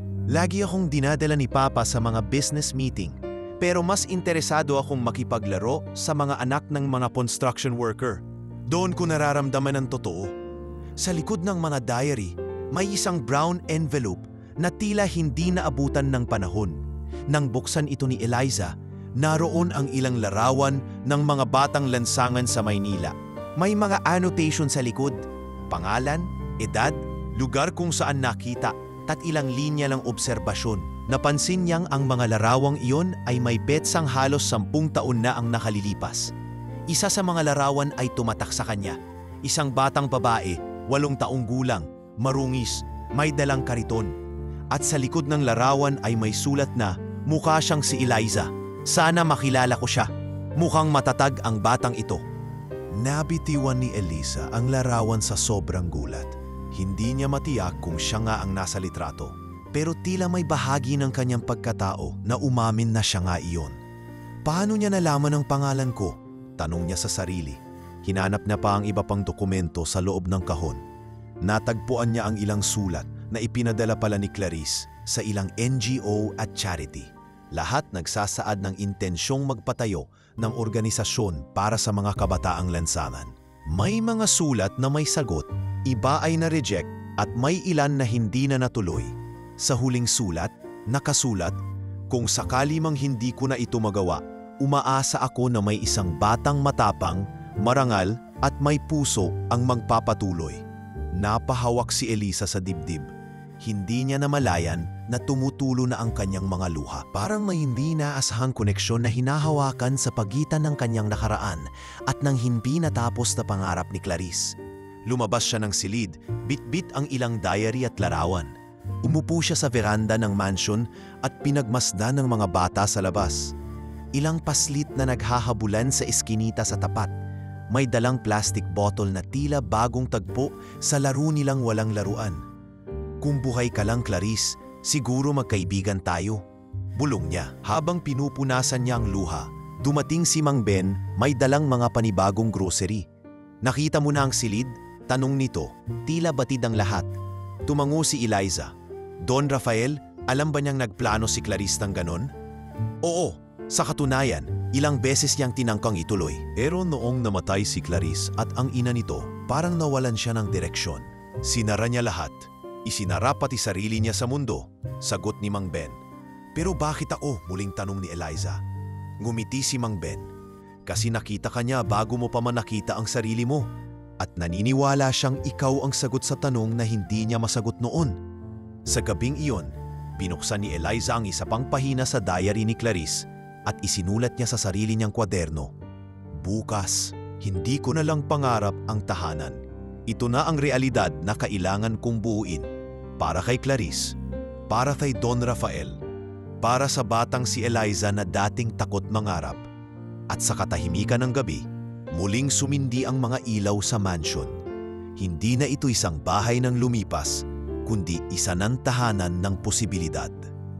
At sa puso ng dalagang minsang lumaki sa kalye, nagsimulang mabuo ang desisyong muling buhayin ang pangarap na noon ay sinimulan ng isang batang prinsesa at ngayoy ipagpapatuloy ng isang dating batang bakal-bote. Isang hapon habang nagdidilig ng halaman si Eliza sa hardin ng mansion, napalingon siya sa maitim na SUV na dahan-dahang huminto sa tapat ng gate. bumaba mula rito ang isang babaeng may suot na mamahaling salamin, pearl necklace at kulay pulang lipstick. Sa likod niya, may dalawang lalaking nakaitim na tila bodyguard. Sa unang tingin pa lang, ramdam na ni Eliza na hindi ito isang ordinaryong bisita. Magandang hapon, bati ng babae habang pinapanatili ang taas ng ulo. Ako si Regina Villamor. Pamangkin ako ni Don Rafael. Hindi agad nakapagsalita si Eliza. Tiningnan niya ang mukha ng babae. Matapang, makimis at may ngiti, ngunit taglay na yabang. Narinig kong ikaw daw ang bagong may-ari ng mansyon, sambit ni Regina. Gamit ang dalawang daliri sa ere habang kinukuote ang salitang may-ari. Opo, mahinang sagot ni Eliza. May legal na papeles po. Tumawa si Regina, mahina ngunit mapanlait. Papeles? Hija, sa tingin mo ba totoo ang kwentong iyan? Na isang mansyon sa Forbes Park ay ibebenta sa isang batang bakal bote? Seryoso ka? Hindi ko rin po akalain, sagot ni Eliza, pinipigilang sumigaw. Pero si Don Rafael mismo ang nagbigay sa akin ng pagkakataong ito. Maayos po ang papeles. Napailing si Regina at sumenyas sa dalawang kasama. Isa sa mga ito ay bumunot ng envelope at iniabot kay Eliza. Pinuksan ito ng dalaga at nabasa ang sulat. Isang formal na reklamong nagsasabing ang mansyon ay dapat pag-aari ng legal na tagapagmana ng Villamor Estate at hinihiling ang pagbalik ng titulo sa pamilya. Kung hindi ka lalaban, mas mabuti pang umalis ka na habang maaga, bago pa kami maghain ng kaso sa korte, dagdag pa ni Regina. Wala kang panalo dito, isa kang nobody, kami ang pamilya. Hindi sumagot si Eliza. Pinanood niya lang ang babae habang papasok sa SUV, sabay sabing, "Nagkita rin tayo bakal bote." Pagkaalis ng sasakyan, napaupo si Eliza sa steps ng veranda. Naramdaman niya ang bigat ng papel sa kanyang kamay, ngunit mas mabigat ang paninira sa kanyang pagkatao. Muli niyang tinanong sa sarili, may karapatan ba talaga ako sa lahat ng ito? Kinabukasan, ipinakita niya ang dokumento sa abogado ni Don Rafael, si Attorney Jacinto, isang matandang lalaking mapagkumbaba, ngunit tuso sa batas. Eliza, huwag kang mag-alala. Kalmadong sabi nito habang binubusisi ang sulat. Ang pirma ni Don Rafael sa deed of sale ay malinaw, notaryado at hindi napilit. Bukod doon, nagkaroon din ng video recording ng pirmahan na tinago namin para sa mga ganitong pagkakataon. Pero sinabi po nila na anak sila ng kapatid ni Don Rafael. Dugo po sila, sagot ni Eliza. Hindi lahat ng kadugo karapat-dapat sa puso, tugon ni Attorney Jacinto. At tandaan mo ito, legal na may-ari ka ng mansyon. Walang makakabawi niyan sa'yo ng basta-basta. Nakangiti ang matanda, ngunit seryoso ang paningin. Ang kailangan mo lang, Eliza, ay panindigan ang pagkatao mo. Kasi yan ang ayaw sa'yo ng mga kamag-anak niya. Hindi dahil wala kang alam, kundi dahil hindi ka nila katulad. Hindi ka tasin lakas sa pera, pero mas matibay ka sa prinsipyo. Habang lumalaganap ang usapan tungkol sa paglipat ng mansyon, kumalat ang mga chismis. Sa social media, may mga post na nagsasabing ang mansyon ay ninakaw ng isang scammer. May mga nagkomento ng masakit. Yan ang mahirap eh. Pinapapasok sa gate, akala mo hindi makapagsalita. Yun pala oportunista. Siguro kabit ng matanda. Drama lang yan. Lahat ng ganitong kwento, may lihim yan sa dulo. Bawat komento ay parang latay sa puso ni Eliza. Ngunit hindi siya nagpatalo. Sa halip, tumahimik siya. Nagtanim siya ng mga bagong halaman. Binuksan niyang muli ang gate para sa mga batang namumulot ng basura sa labas. At sa bawat araw na lumipas, hinayaan niyang ang kanyang gawa ang sumagot sa mga bintang. Makalipas ang isang linggo, isang reporter mula sa lokal na pahayagan ang dumalaw. Hindi para alamin ang chismis, kundi para kumustahin ang tinatawag nilang ang mansyon ng 100 piso. Narinig namin na binili niyo raw ang bahay sa halagang 100 piso, tanong ng reporter. Opo, sagot ni Eliza. Nakatayo sa gitna ng garden. Pero hindi po iyon dahil mura ako. Dahil ang nagturo sa akin ng halaga ay hindi ang presyo ng lupa, kundi ang bigat ng layunin. Bakit hindi kayo lumaban sa mga nagsasabing scam lang ito?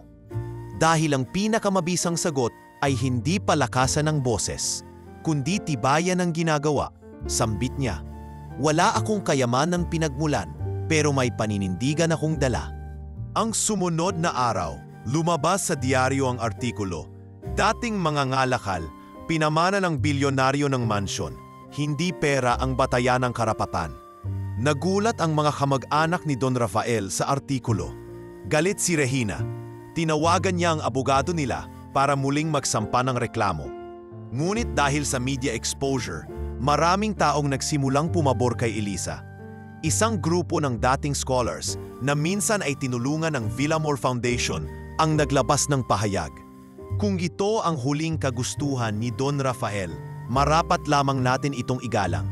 At sa wakas, lumabas na rin ang video ng pirmahan na si Don Rafael mismo ang nagpakuha. Kitang-kita sa video ang tinig nitong nagsasabing, ang mansyon na ito para sa batang matagal nang gumagalaw para sa iba. Kahit hindi siya hinihingan, sa kanya, hindi para mana, kundi para muling mabuhay ang layunin ng anak kong si Clarice. Pagkatapos ng ilang araw, natanggap ni Eliza ang abiso mula sa korte. Inabandona ng mga kamag-anak ni Don Rafael ang reklamo. Tumanggi na silang lumaban. Isang hapon, habang nakaupo si Eliza sa veranda, may isang batang lalaking lumapit sa gate. May bitbit itong sako ng basura. Tumingin ito sa kanya at mahina ang tanong, "Pwede po ba akong makisalo sa tubig?" Ngumiti si Eliza. "Pasok ka, at kung gusto mong magpahinga, marami pa tayong upuang hindi nagagamit." Ang mansyon na minsang pinagtalunan, ngayoy tahimik na muling binubuksan sa mga hindi kailanmang nabigyan ng puwang. At si Eliza, ang dating batang pinagkakaisahan, ngayoy pinatutunayan na ang kayamanang totoo ay hindi sinusukat ng apelyido kundi ng paninindigan sa gitna ng paninira. Makalipas ang halos isang buwan mula nang tumigil ang gulo ng pamilya Villamor, at matapos ang media circus na nagdala ng matinding emosyon kay Eliza, unti-unti na ring nanumbalik ang tahimik na sigla ng mansyon. Ngunit sa halip na manahimik at manirahan bilang isang bagong mayamang tagapagmana ng mansyon, may ibang direksyon ang puso ni Eliza. Isang gabi habang nasa gitna ng sala, nakaupo siya sa sahig habang nakakalat sa harapan niya ang mga diary ni Clarice. Kaharap niya ang isang notebook na puno ng notes, planong sinimulan niya matapos basahin ang mga plano ng anak ni Don Rafael. Nakaukit sa pinakatuktok ng pahina ang pangalang Bahay Clarice. Naisip niyang panahon na upang wakasan ang panunood ng buhay mula sa labas. Ngayon, siya na mismo ang dapat magsimulang magpabago. Ang mansyon ay hindi na dapat manatiling eksklusibo para sa alaala.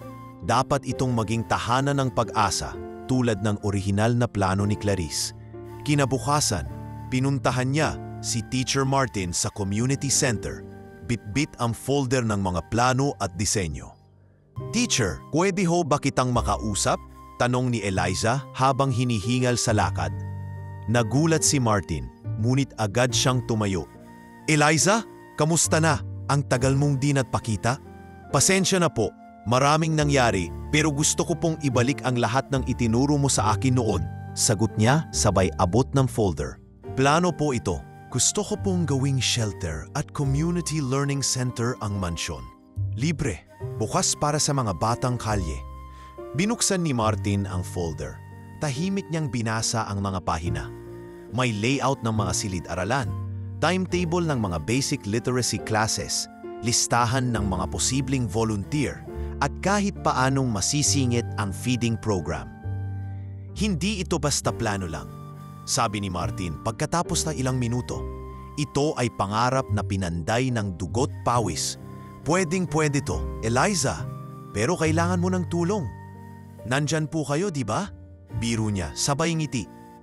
Kinabukasan, nagsimula silang maglinis ng ilang kwarto sa mansyon. Pinili nilang buksan ang lumang wing sa likod.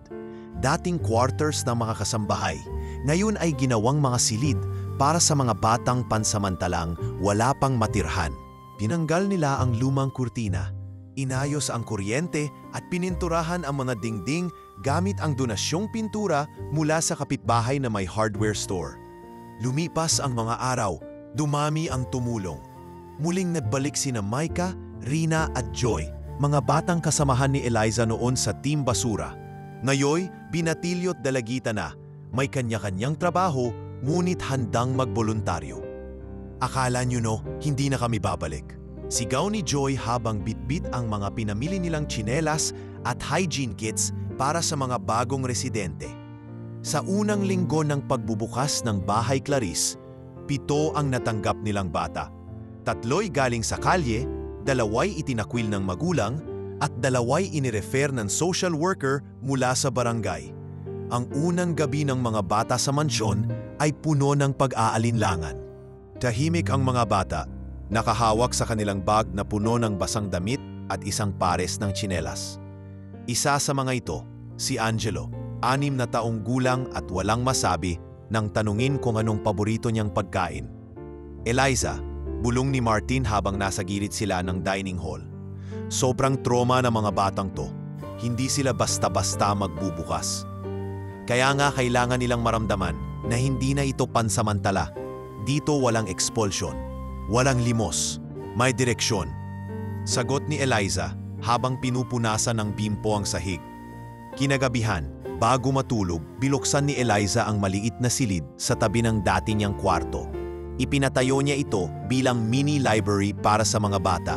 Inilagay niya roon ang mga libro ni Clarice kasama ang kanyang mga lumang kwaderno at librong tinipon mula sa junk shop doon. Dati, basura lang to, pero ngayon, gabay na siya, sabi niya habang nilalagay ang huling libro sa estante. Ilang linggo pa ang lumipas at unti-unting naramdaman ng komunidad ang pagbabago. Isang araw, may grupo ng mga kabataang volunteers na nagpunta mula sa isang university. May dalang laptop, notebooks, whiteboard markers at ilang modules. Ipinakilala sila ni Martin ilang mga kaagapay sa pagbabago. Dito po ba talaga sa mansyon to gaganapin ang klase? Tanong ng isang estudyanteng volunteer na si Abby. Oo, pero hindi lang ito basta klase, sagot ni Eliza. Bawat leksyon dito may kasamang pagkain, pagtanggap at pagkatao. Pumapalakpak ang mga bata. Isa sa kanila ay tumayo at binigkas. Salamat po kasi pinatasok nyo kami sa bahay na dati naming tiniingnan lang sa labas. Mula sa dating katahimikan ng mansyon, ngayoy may maririnig na tawanan, pagtakbo ng mga bata sa hallway, at pagbigkas ng mga letrang ABC sa mini classroom. Naging pamilyar na sa mga kapitbahay ang tawanan tuwing hapon, ang amoy ng lutong ginisang munggo tuwing Martes, at ang pag-awit ng mga bata tuwing Sabado ng gabi. Sa harap ng gate, pinaskil ni Eliza ang isang simpleng karatula, Bahay Clarice, tahanan ng lahat ng inaayawan ng lipunan. At sa ilalim nito, walang masyadong pera pero maraming pagmamahal. Tuwing gabi, nauupo si Eliza sa veranda, may tasa ng mainit na tsa sa tabi. Habang pinagmamasdan ang mga ilaw sa bawat kwarto, hindi pa siya milyonarya, wala pa siyang negosyo, wala pa siyang degree. Pero ngayon, may tahanan siyang binuo hindi para sa sarili, kundi para sa mga batang dati kagaya niya. At sa kanyang bulsa, 2 pa rin ang laging dala, ang lumang relo ni Clarice at ang 100 pisong papel na ginamit niya sa pagbili ng mansion. 2 bagay na patuloy na nagpapaalala sa kanya na minsan, kahit ang pinakawalang-wala, ay siya pa palang pinakamayaman sa pagmamalasakit. Tanghaling tapat sa Bahay Clarice, masaya ang mga bata sa likod ng mansyon habang abala sa pagtatanim ng mga gulay. Sa ilalim ng init ng araw, nakasuot sila ng sombrero gamit ang mga munting pala at tabo na ipinagkaloob ng isang lokal na foundation. Si Eliza, nakasuot ng lumang apron at may banayad ng ngiti sa labi, ay masiglang nagtuturo kung paano mag-ayos ng mga seedling tray. Isa lang ang tanim bawat butas. Dapat may pagitan para may space silang lumaki. Paliwanag niya habang ipinapakita ang pagtatanim sa 7 taong gulang na si Mikmik, isa sa mga batang tumutuloy na ngayon sa bahay. Parang kami po, di ba ate? Dapat may space para makahinga. Biro ng bata. Napatawa si Eliza. Tama, pero kahit may pagitan, hindi ibig sabihin nagkakalayo. Nagtutulungan pa rin. Sa gitna ng kasayahan, biglang narinig ang sigaw ng isang bata mula sa harapan ng gate. Ate Eliza, tulong po! Mabilis na tumakbo si Eliza, kasunod si Martin at ang ilang volunteers.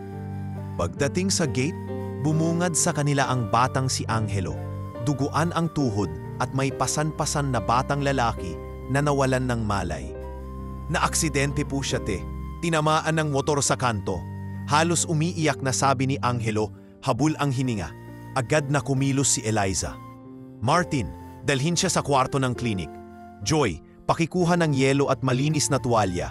Rina, itawag agad sa barangay ambulance. Habang hawak niya ang kamay ng batang sugatan, hindi pa rin niya mapakali. Ang batay hindi pamilyar. Hindi isa sa mga dating tinutulugan nila. Tiningnan niya ang mukha nito. Marungis, payat at may sugat sa may noo. May marka ng sapak sa labi at bugbog sa braso. Baka pinabayaan ito, mahina niyang bulong. Ilang minuto pa, dumating ang ambulansya. Sumama si Eliza sa ospital.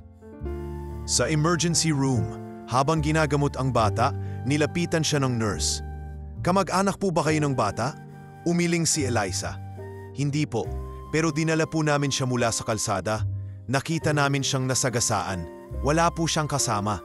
Maya-maya dumating ang isang lalaking may edad at galit na galit ang muka. Nakabarong ito, may sapatos na mamahalin at halatang may katungkulan sa barangay. Saan ang batang dinala nyo? Tanong nito habang diretsyong lumapit kay Eliza.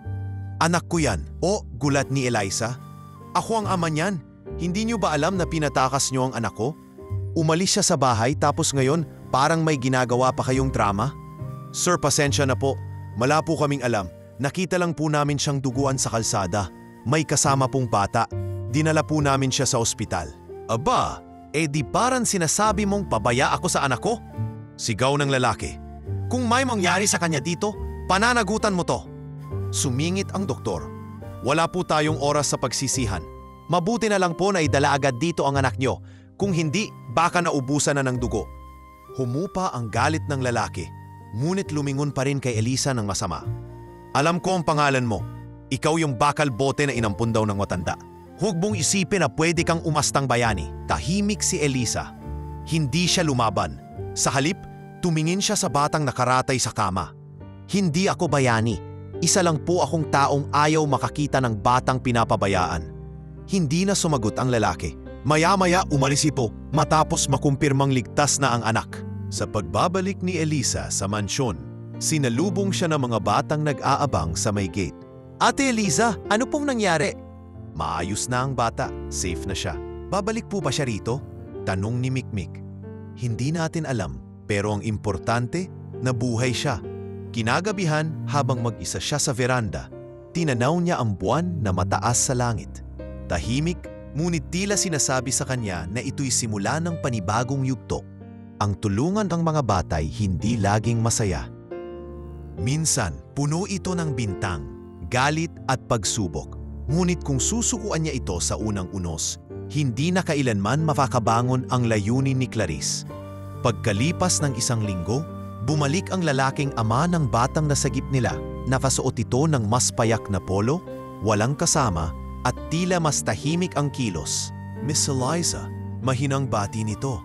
Napatigil si Eliza habang nagtutupi ng mga kumot sa common room. Gusto ko lang magpasalamat. Hindi ko alam kung anong nangyari sa akin noon.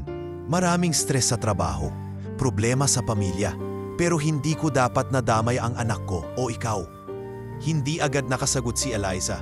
Salamat sa hindi pagtalikod. Baka kung hindi niyo siya nakita, wala na ako ngayon. Tumango si Eliza. Ang mga bata po hindi laging marunong humingi ng saklolo, kaya minsan tayo na ang dapat lumapit. Pagkatapos noon, nagpadala ang lalaki ng kahon ng bagong first aid kits, vitamins at ilang donations para sa mga bata. Naging aral kay Eliza ang pangyayaring iyon. Sa kanyang loob-loob, mas lumalim ang pagkaunawa niya sa tunay na kahulugan ng pamumuno.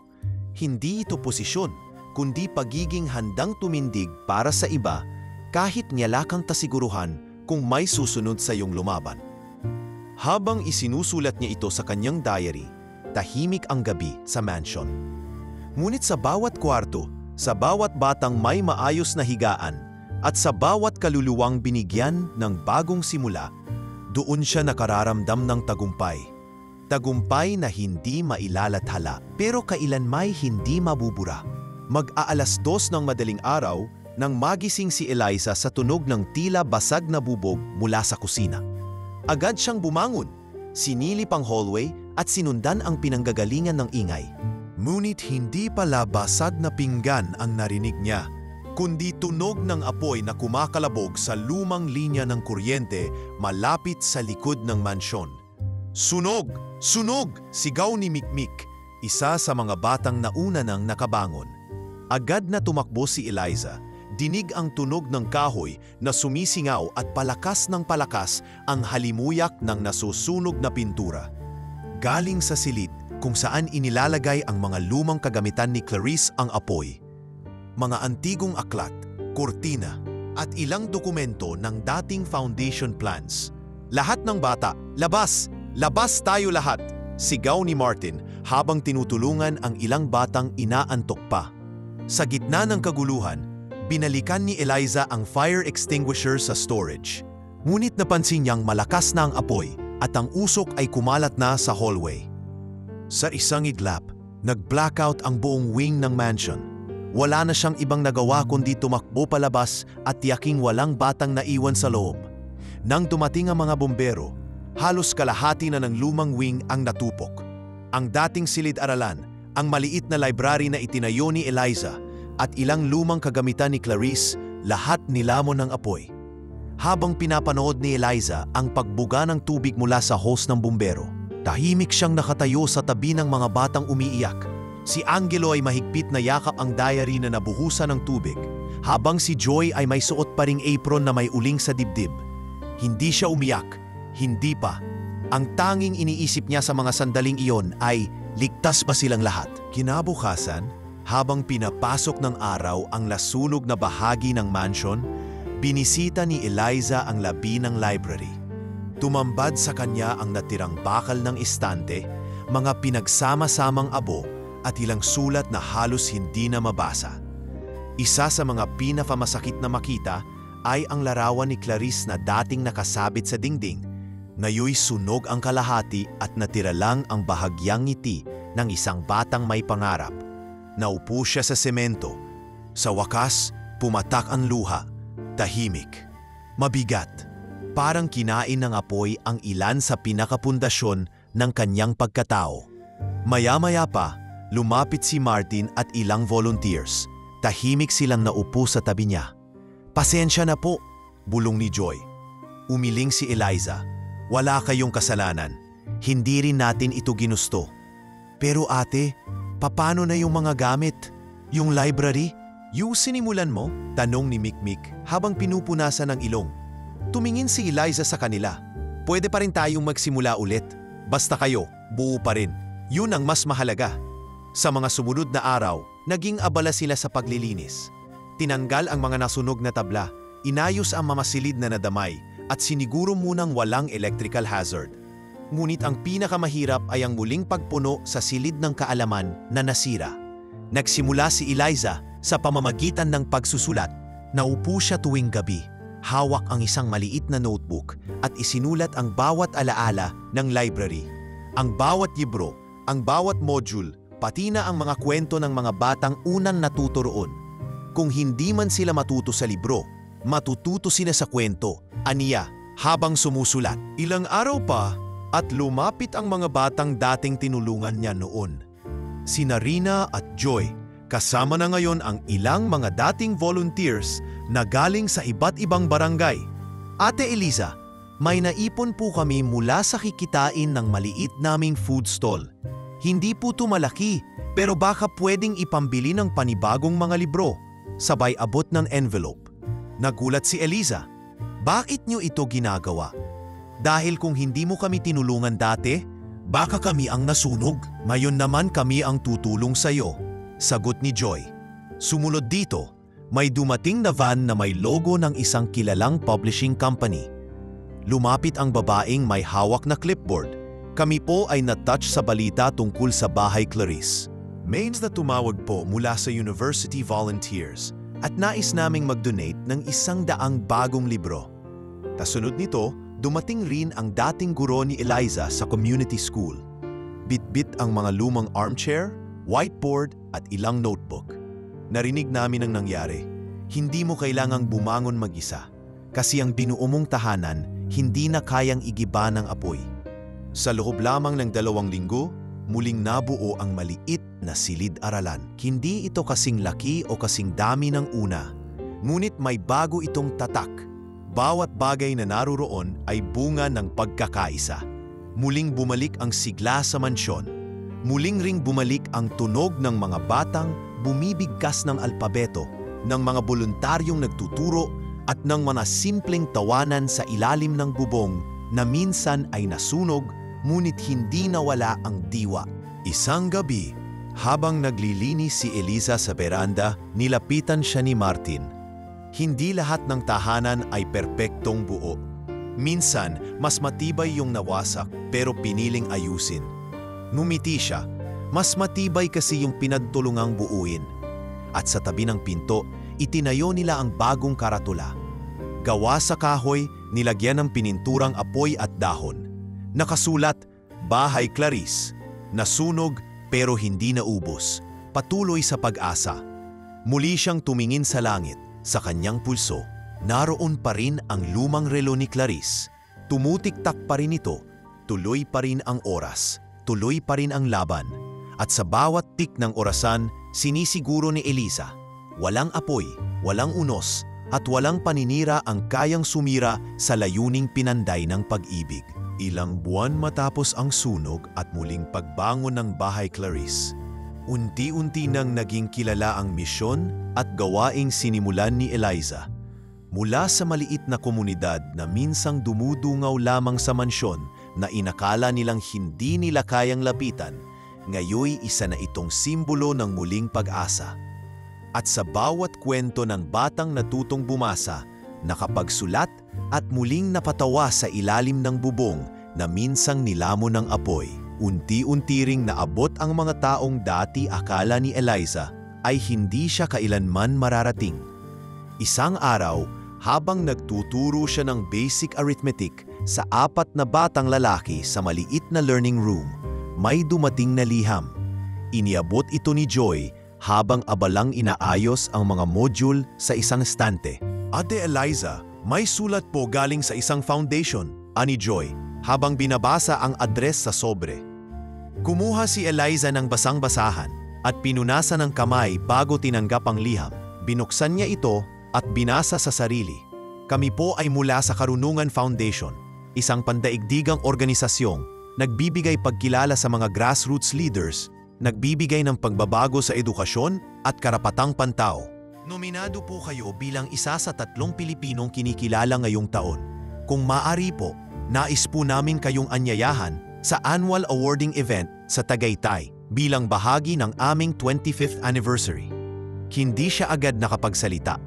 Tila nawala ang lahat ng ingay sa paligid habang paulit-ulit niyang binabasa ang liham. Napatitig siya kay Joy na halos hindi rin makapaniwala. Ate, nanalo ka? Tanong ni Joy na may gulat at tuwa sa boses. Hindi pa, nominado lang. Pero hindi ko sukat ang alain. Sagot niya habang tinatakpan ng palad ang kanyang bibig. Makalipas ang 2 linggo, nagtungo si Eliza sa Tagaytay kasama si Martin at 2 batang scholar mula sa Bahay Clarice. Suot niya ang pinakamaayos na damit na kaya niyang maisuot. Isang simpleng puting blusa at long skirt na hiniram pa niya mula sa isa sa mga volunteers. Sa loob ng convention center, habang nakaupo sila sa bandang gitna ng venue, hindi pa rin mawala sa kanyang mukha ang kaba. Sa entablado, may nagtatanghal ng mga kwento ng iba't ibang nominado. Isang guro sa Basilan, isang health worker mula sa Pordiera, at si Eliza na kinilala bilang Community Innovator in Urban Development. Sa big screen, pinatugtog ang video na ipinadala ng mga volunteers mula sa Bahay Clarice. Nandoon ang mga batang natutong magbasa, ang mga silid-aralan na binuo muli matapos ang sunog, at ang lumang mansion na ngayoy puno ng kulay, halaman at masayang ingay. Ang dati pong tinatawag na mansion ng ₱100 ay mansion ng daang-daang pangarap ngayon. Sambit sa video ni Teacher Martin habang hawak ang larawan ni Clarice at Don Rafael. Pagkatapos ng presentasyon, inawag si Eliza sa entablado. Tahimik siyang tumayo, pinilit itago ang nanginginig na tuhod habang umaakyat sa hagdan. Sa harap ng daan-daang tao, binigyan siya ng plaque at isang maliit na scholarship voucher. Hindi para sa mga bata, kundi para sa kanya. This scholarship, wika ng host, will allow Miss Eliza Alano to pursue a degree in community development at isang international university fully funded. Tahimik ang buong bulwagan. Si Eliza hindi alam kung sasagot o tatakbo paalis. Ngunit sa likod ng kanyang kaba, naroon ang larawan ng batang dating walang sapatos, bitbit ang kariton at may lumang kwaderno na sulat kamay ang laman. Ngayon siya ang kinikilalang leader ng pagbabagong hindi pinilit kundi iniyalay. Kinuha niya ang mikropono. Wala po akong planong magsalita ngayon. Pero sa harap po ng mga guro, doktor at profesional, baka po isipin niyong hindi ako karapat-dapat tumayo rito. Siguro po, totoo yun noon. Napatahimik ang mga tao. Pero sa bawat bata pong natutong bumasa sa ilalim ng bubong na halos gumuho, sa bawat batang natutong mangarap kahit wala silang laruan, at sa bawat batang tinanggap namin kahit hindi sila perpekto, natutunan ko po na ang tunay na diploma ay hindi papel, kundi kung ilang puso ang nabuksan mo. Napalakpak ang lahat. Ang ilang tao'y napaluha, at si Eliza muling bumalik sa kanyang upuan, bitbit ang plaque na parang kay bigat. Hindi dahil sa bigat ng material nito, kundi dahil sa bigat ng pananagutang kakabit ng pagkilalang iyon. Pagbalik nila sa bahay Clarice, sinalubong sila ng lahat ng bata sa gate. May mga banderitas, may lutong pansit, at may malaking karatula na sulat kamay. Welcome home, Ate Eliza. Panalo tayo. Tumawa si Eliza. Hindi ako ang nanalo, tayong lahat. Kinagabihan, habang nakaupo siya sa veranda, tinitingnan niya ang scholarship voucher na nakapatong sa lamesa. May mga tanong sa kanyang isip. Aalis ba ako? Paano ang mga bata? Lumapit si Martin. Baka panahon na rin para ikaw naman ang matuto. Hindi para iwan kami, kundi para mas mapalawak pa ang ginagawa mo. Pero ayokong pakiramdam ng mga bata, iniwan ko sila. Hindi mo sila iiwan, dadalhin mo sila kahit saan ka magpunta. Napatingin si Eliza sa buwan, gaya ng dati, tahimik. Ngunit puno ng paalala. Kinuha niya ang voucher, inilagay sa kanyang diary at isinulat ang bagong entry. Hindi ko pinangarap ang pagkilala, pero kung ito ang maging susi para mas marami pa ang maabot ng bahay Clarice, tatanggapin ko. Hindi para sa akin, para sa kanila. Para sa lahat ng minsang isinara ng mundo, at sa kanyang pulso, tumatakbo pa rin ang lumang relo ni Clarice, tila pinapaalalang walang sinayang ang batang minsang nangarap.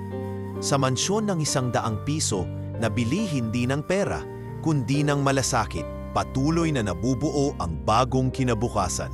1, 2, 100, at sa dulo ng may tahanan para sa lahat.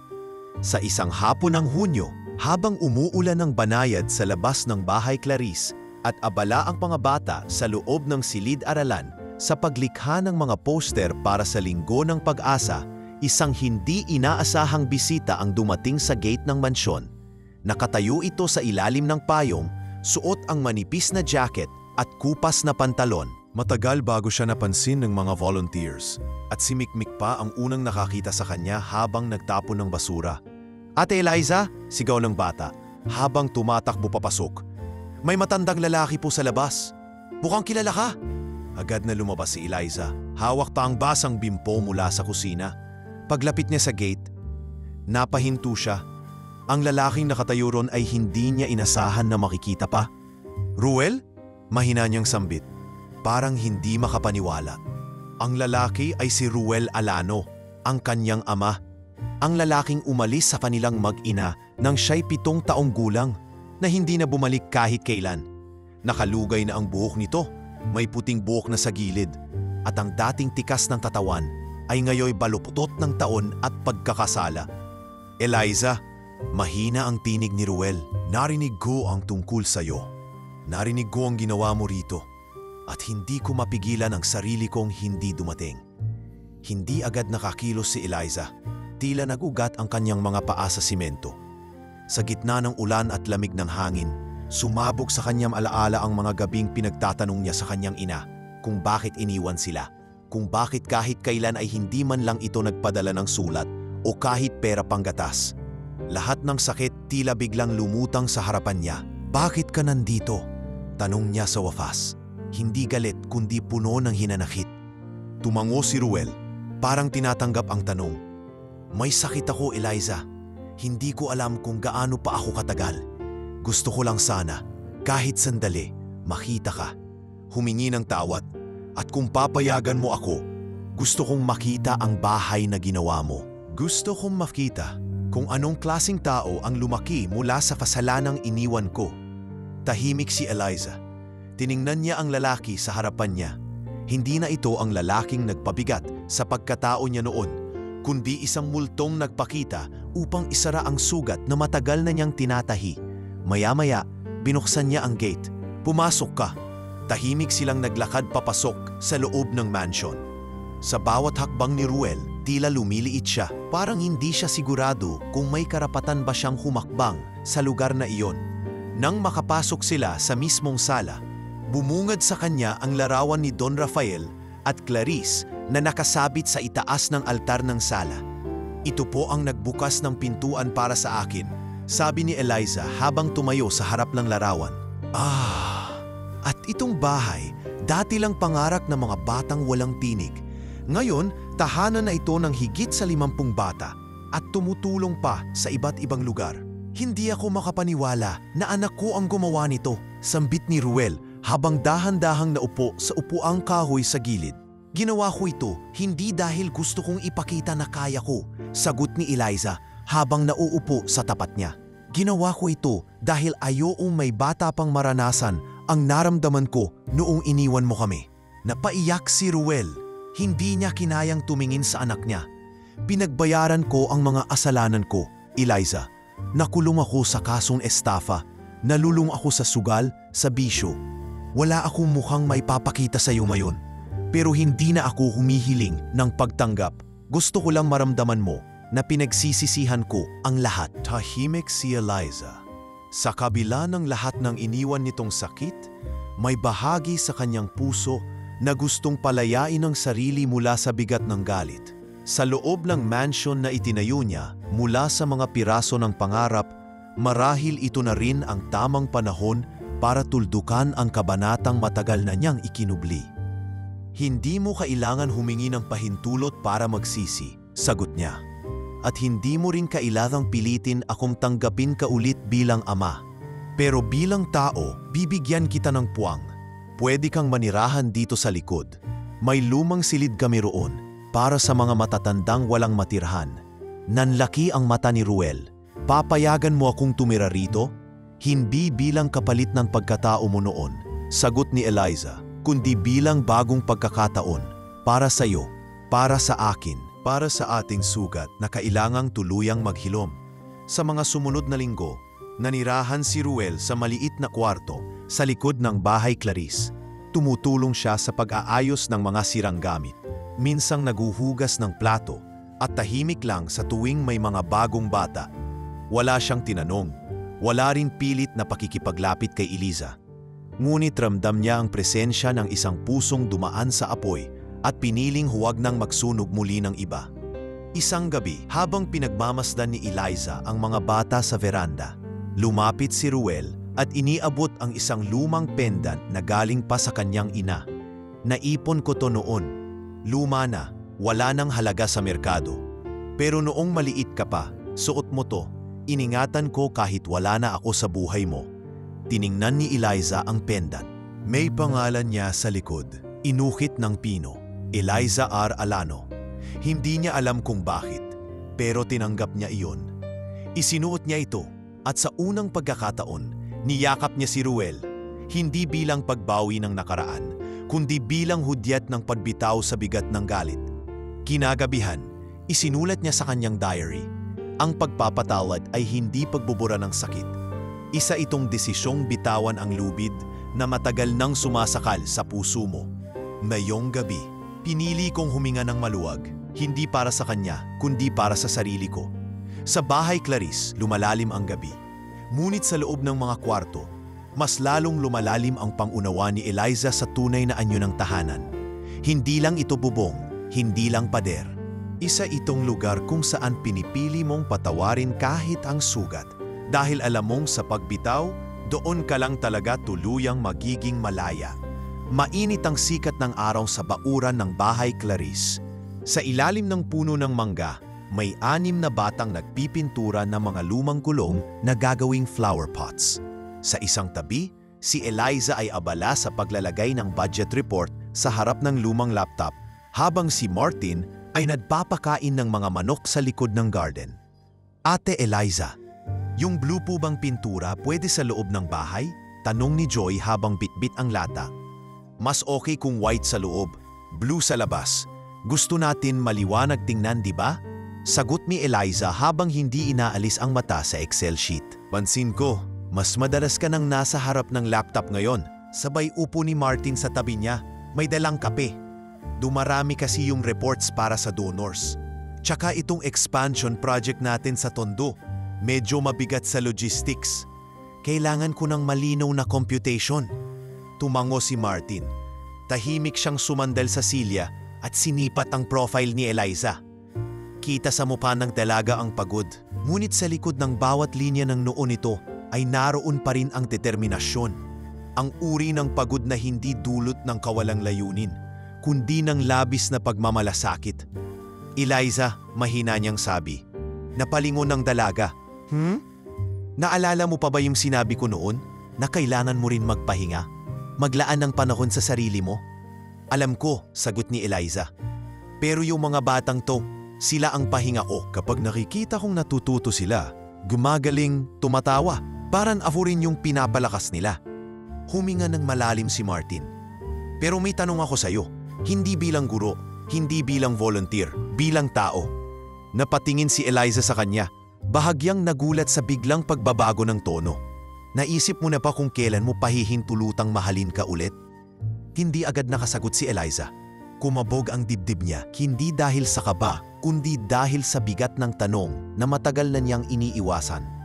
Martin, hindi ko sinasabi to para guluhin ka. Alam kong abala ka. Alam kong marami kang pinapasan. Pero matagal na tayong magkasama rito. Sa bawat gising, sa bawat pagsubok, sa bawat batang nililigtas mo, andito lang ako.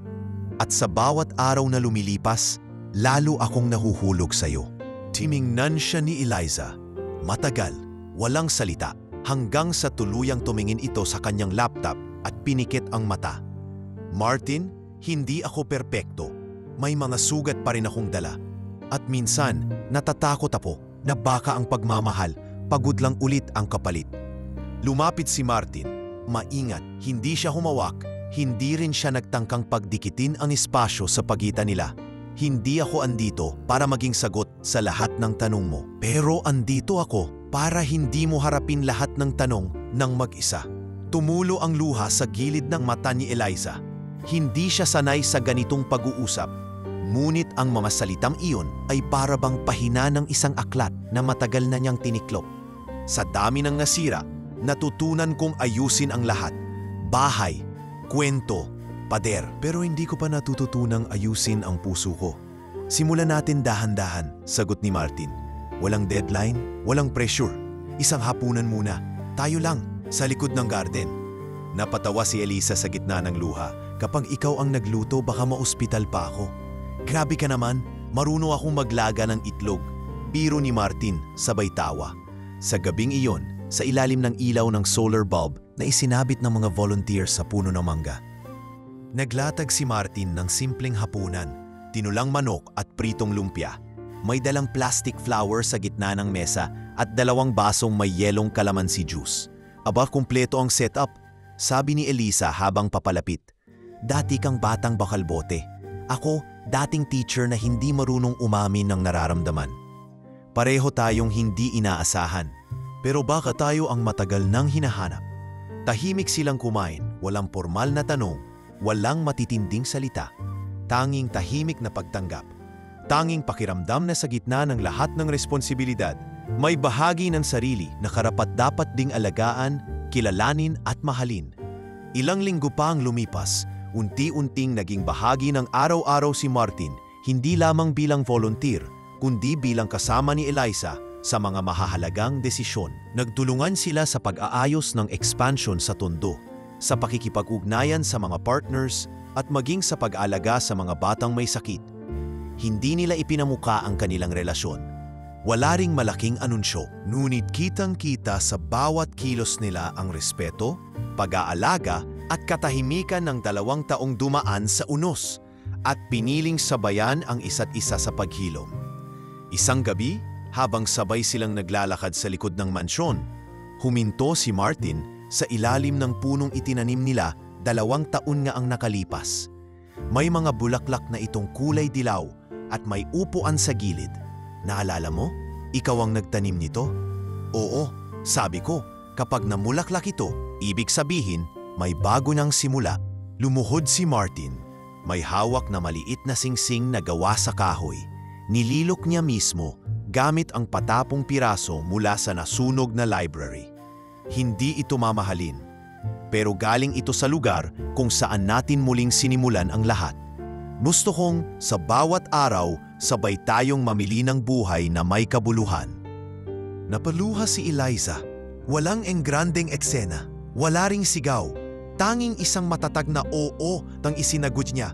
Oo, hindi lang sa proposal, kundi sa pagharap sa mundo bilang isang buo, hindi napasag, at mula sa dating mansyon na binili sa halagang ₱100, unti-unti na ngayong binabayaran ni Eliza ang halaga ng pagmamahal, hindi sa pamamagitan ng pera, kundi ng paninindigan, kabutihan at pusong marunong na ring tumanggap.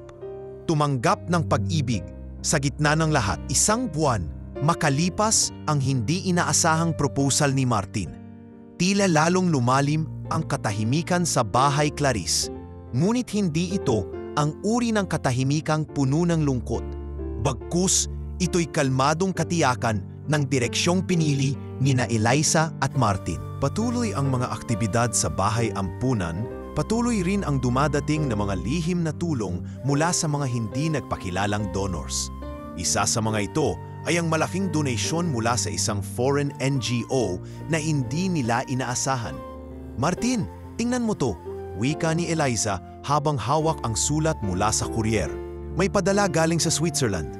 May kasamang tseke na worth 2 million pesos. Napakunot ang noo ni Martin habang kinukuha ang liham. Sino kaya do? Ang pangalan, Gregor Andales. Biglang bumilis ang pintig ng puso ni Eliza. Andales? Gregor? Naalala niya ang isang beses na nabanggit ni Don Gregorio na sa Europa niya ipinadala ang kapatid ng kanyang yumaong asawa. Wala na siyang ibang kaanak na naiwan sa Pilipinas. Minsan daw, may pamangkin siya sa Switzerland. Habang binabasa nila ang sulat, unti-unting nagiging malinaw ang lahat. Ako po si Gregor Andales. Isa po akong pamangkin ni Don Gregorio Santiago. Nabalitaan ko ang kanyang pagpanaw sa pamamagitan ng isang matagal ng legal advisor. Alam ko pong kayo ang huling taong kanyang pinili na pagkatiwalaan at ako'y humahanga sa mga ginawa ninyo sa bahay Clarice. Ito po ang bahagi ng mana na iniwan niya para sa inyo. Hindi po ito pera upang tapusin ang isang proyekto lamang. Ito po ay pondo upang maipagpatuloy ang pamana ng kanyang puso. Hindi napigilan ni Eliza ang mapaupo. Niyakap niya ang liham at sa kauna-unahang pagkakataon sa mahabang panahon, muling bumalik sa kanya ang alaala ng matanda. Si Don Gregorio, ang estrangherong naging tagapagturo ng kahulugan ng dignidad. Sa gabi ring iyon, nagdesisyon si Eliza na tawagan ang lahat ng mga batang lumaki na sa bahay Clarice, pati na rin ang mga volunteers na sumama sa kanila mula sa simula. Nagtawag siya ng isang simpleng salo-salo, hindi para magdiwang, kundi para magpasalamat. Sa hardin ng mansyon, nagsabit sila ng mga lumang larawan. Si Don Gregorio habang nagdidilig ng halaman. Si Eliza noong unang araw niya sa mansion. Si Martin habang bitbit ang mga kahon ng relief goods. At ang mga batang ngayon ay may kanya-kanya ng buhay. Nang lahat ay nakaupo na, tumayo si Eliza sa gitna. Suot niya ang lumang palda na minsan niyang pinulot mula sa donasyon at hawak ang isang lumang kwaderno na binilinad sa kanya ng matanda. Hindi ko po alam kung paano ko masisimulan ang lahat, panimula niya. Pero gusto kong ikuwento sa inyo ang isang tao. Isang taong matandang halos hindi ko kilala, pero piniling pagkatiwalaan ako ng kanyang tahanan, ng kanyang pangarap. Si Don Gregorio Santiago. Tahimik ang lahat. Bilang batang naghahanap ng bote sa mga kalsada noon, hindi ko inakala na may espasyo pala sa mundo para sa mga katulad kong nilalamon ng araw, ulan at gutom. Pero nung araw na inalok niya sa akin ang mansyon na ito kapalit ng 100 piso, mas higit pa pala ang kanyang binibigay. Binibigyan niya ako ng tiwala. Pinigilan ni Eliza ang luha. At sa bawat taong luwipas, unti-unti kong nakita kung anong klaseng yaman ang tunay na iniwan niya. Hindi ito ginto, hindi pera, kundi pagkakataon. Kapag may isang taong naniniwala sa iyo, kaya mong baguhin ang lahat. Tumayo si Martin at lumapit sa kanya. Eliza, hindi mo lang tinanggap ang tiwala. Pinalago mo ito, pinalawak, at ipinamana sa iba. Mula sa isang sulok, lumapit si Mikmik. Ngayon ay 17 anyos na at nagtuturo ng basic literacy sa mga batang kapwa niya tinulungan noon.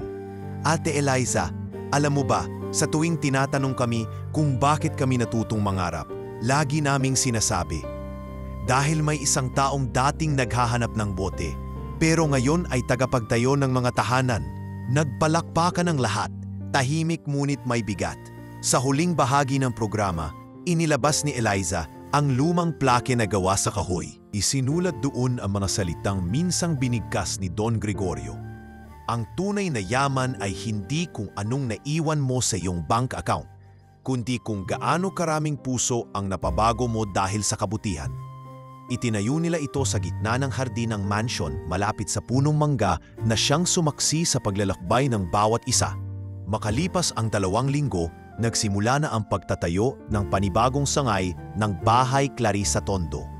Pinangalanan nila itong Gregorio's Light, isang pagpupugay sa taong naging dahilan ng lahat ng pagbabagong ito. Si Eliza ang naging overall head habang si Martin ang tumayong operations director. Marami sa mga dating bata ay naging guro, tagapayo at tagapantanggol ng karapatang pantao. Wala nang warangyang pintura ang mansion, marami na ring kahoy ang marupok. Ngunit sa bawat sulok nito ay naroon ang kwento ng isang paglalakbay. Mula sa basura hanggang sa biyaya, mula sa gutom hanggang sa layunin. At sa bawat batang kumakatok sa bagong pinto ng Gregorio's Light, lagit-laging may sasalubong na boses sa kanila na magsasabing, "Halika, may lugar ka rito." Dahil minsan may isang dalagang pinaniwalaan. At ngayon, ikaw naman.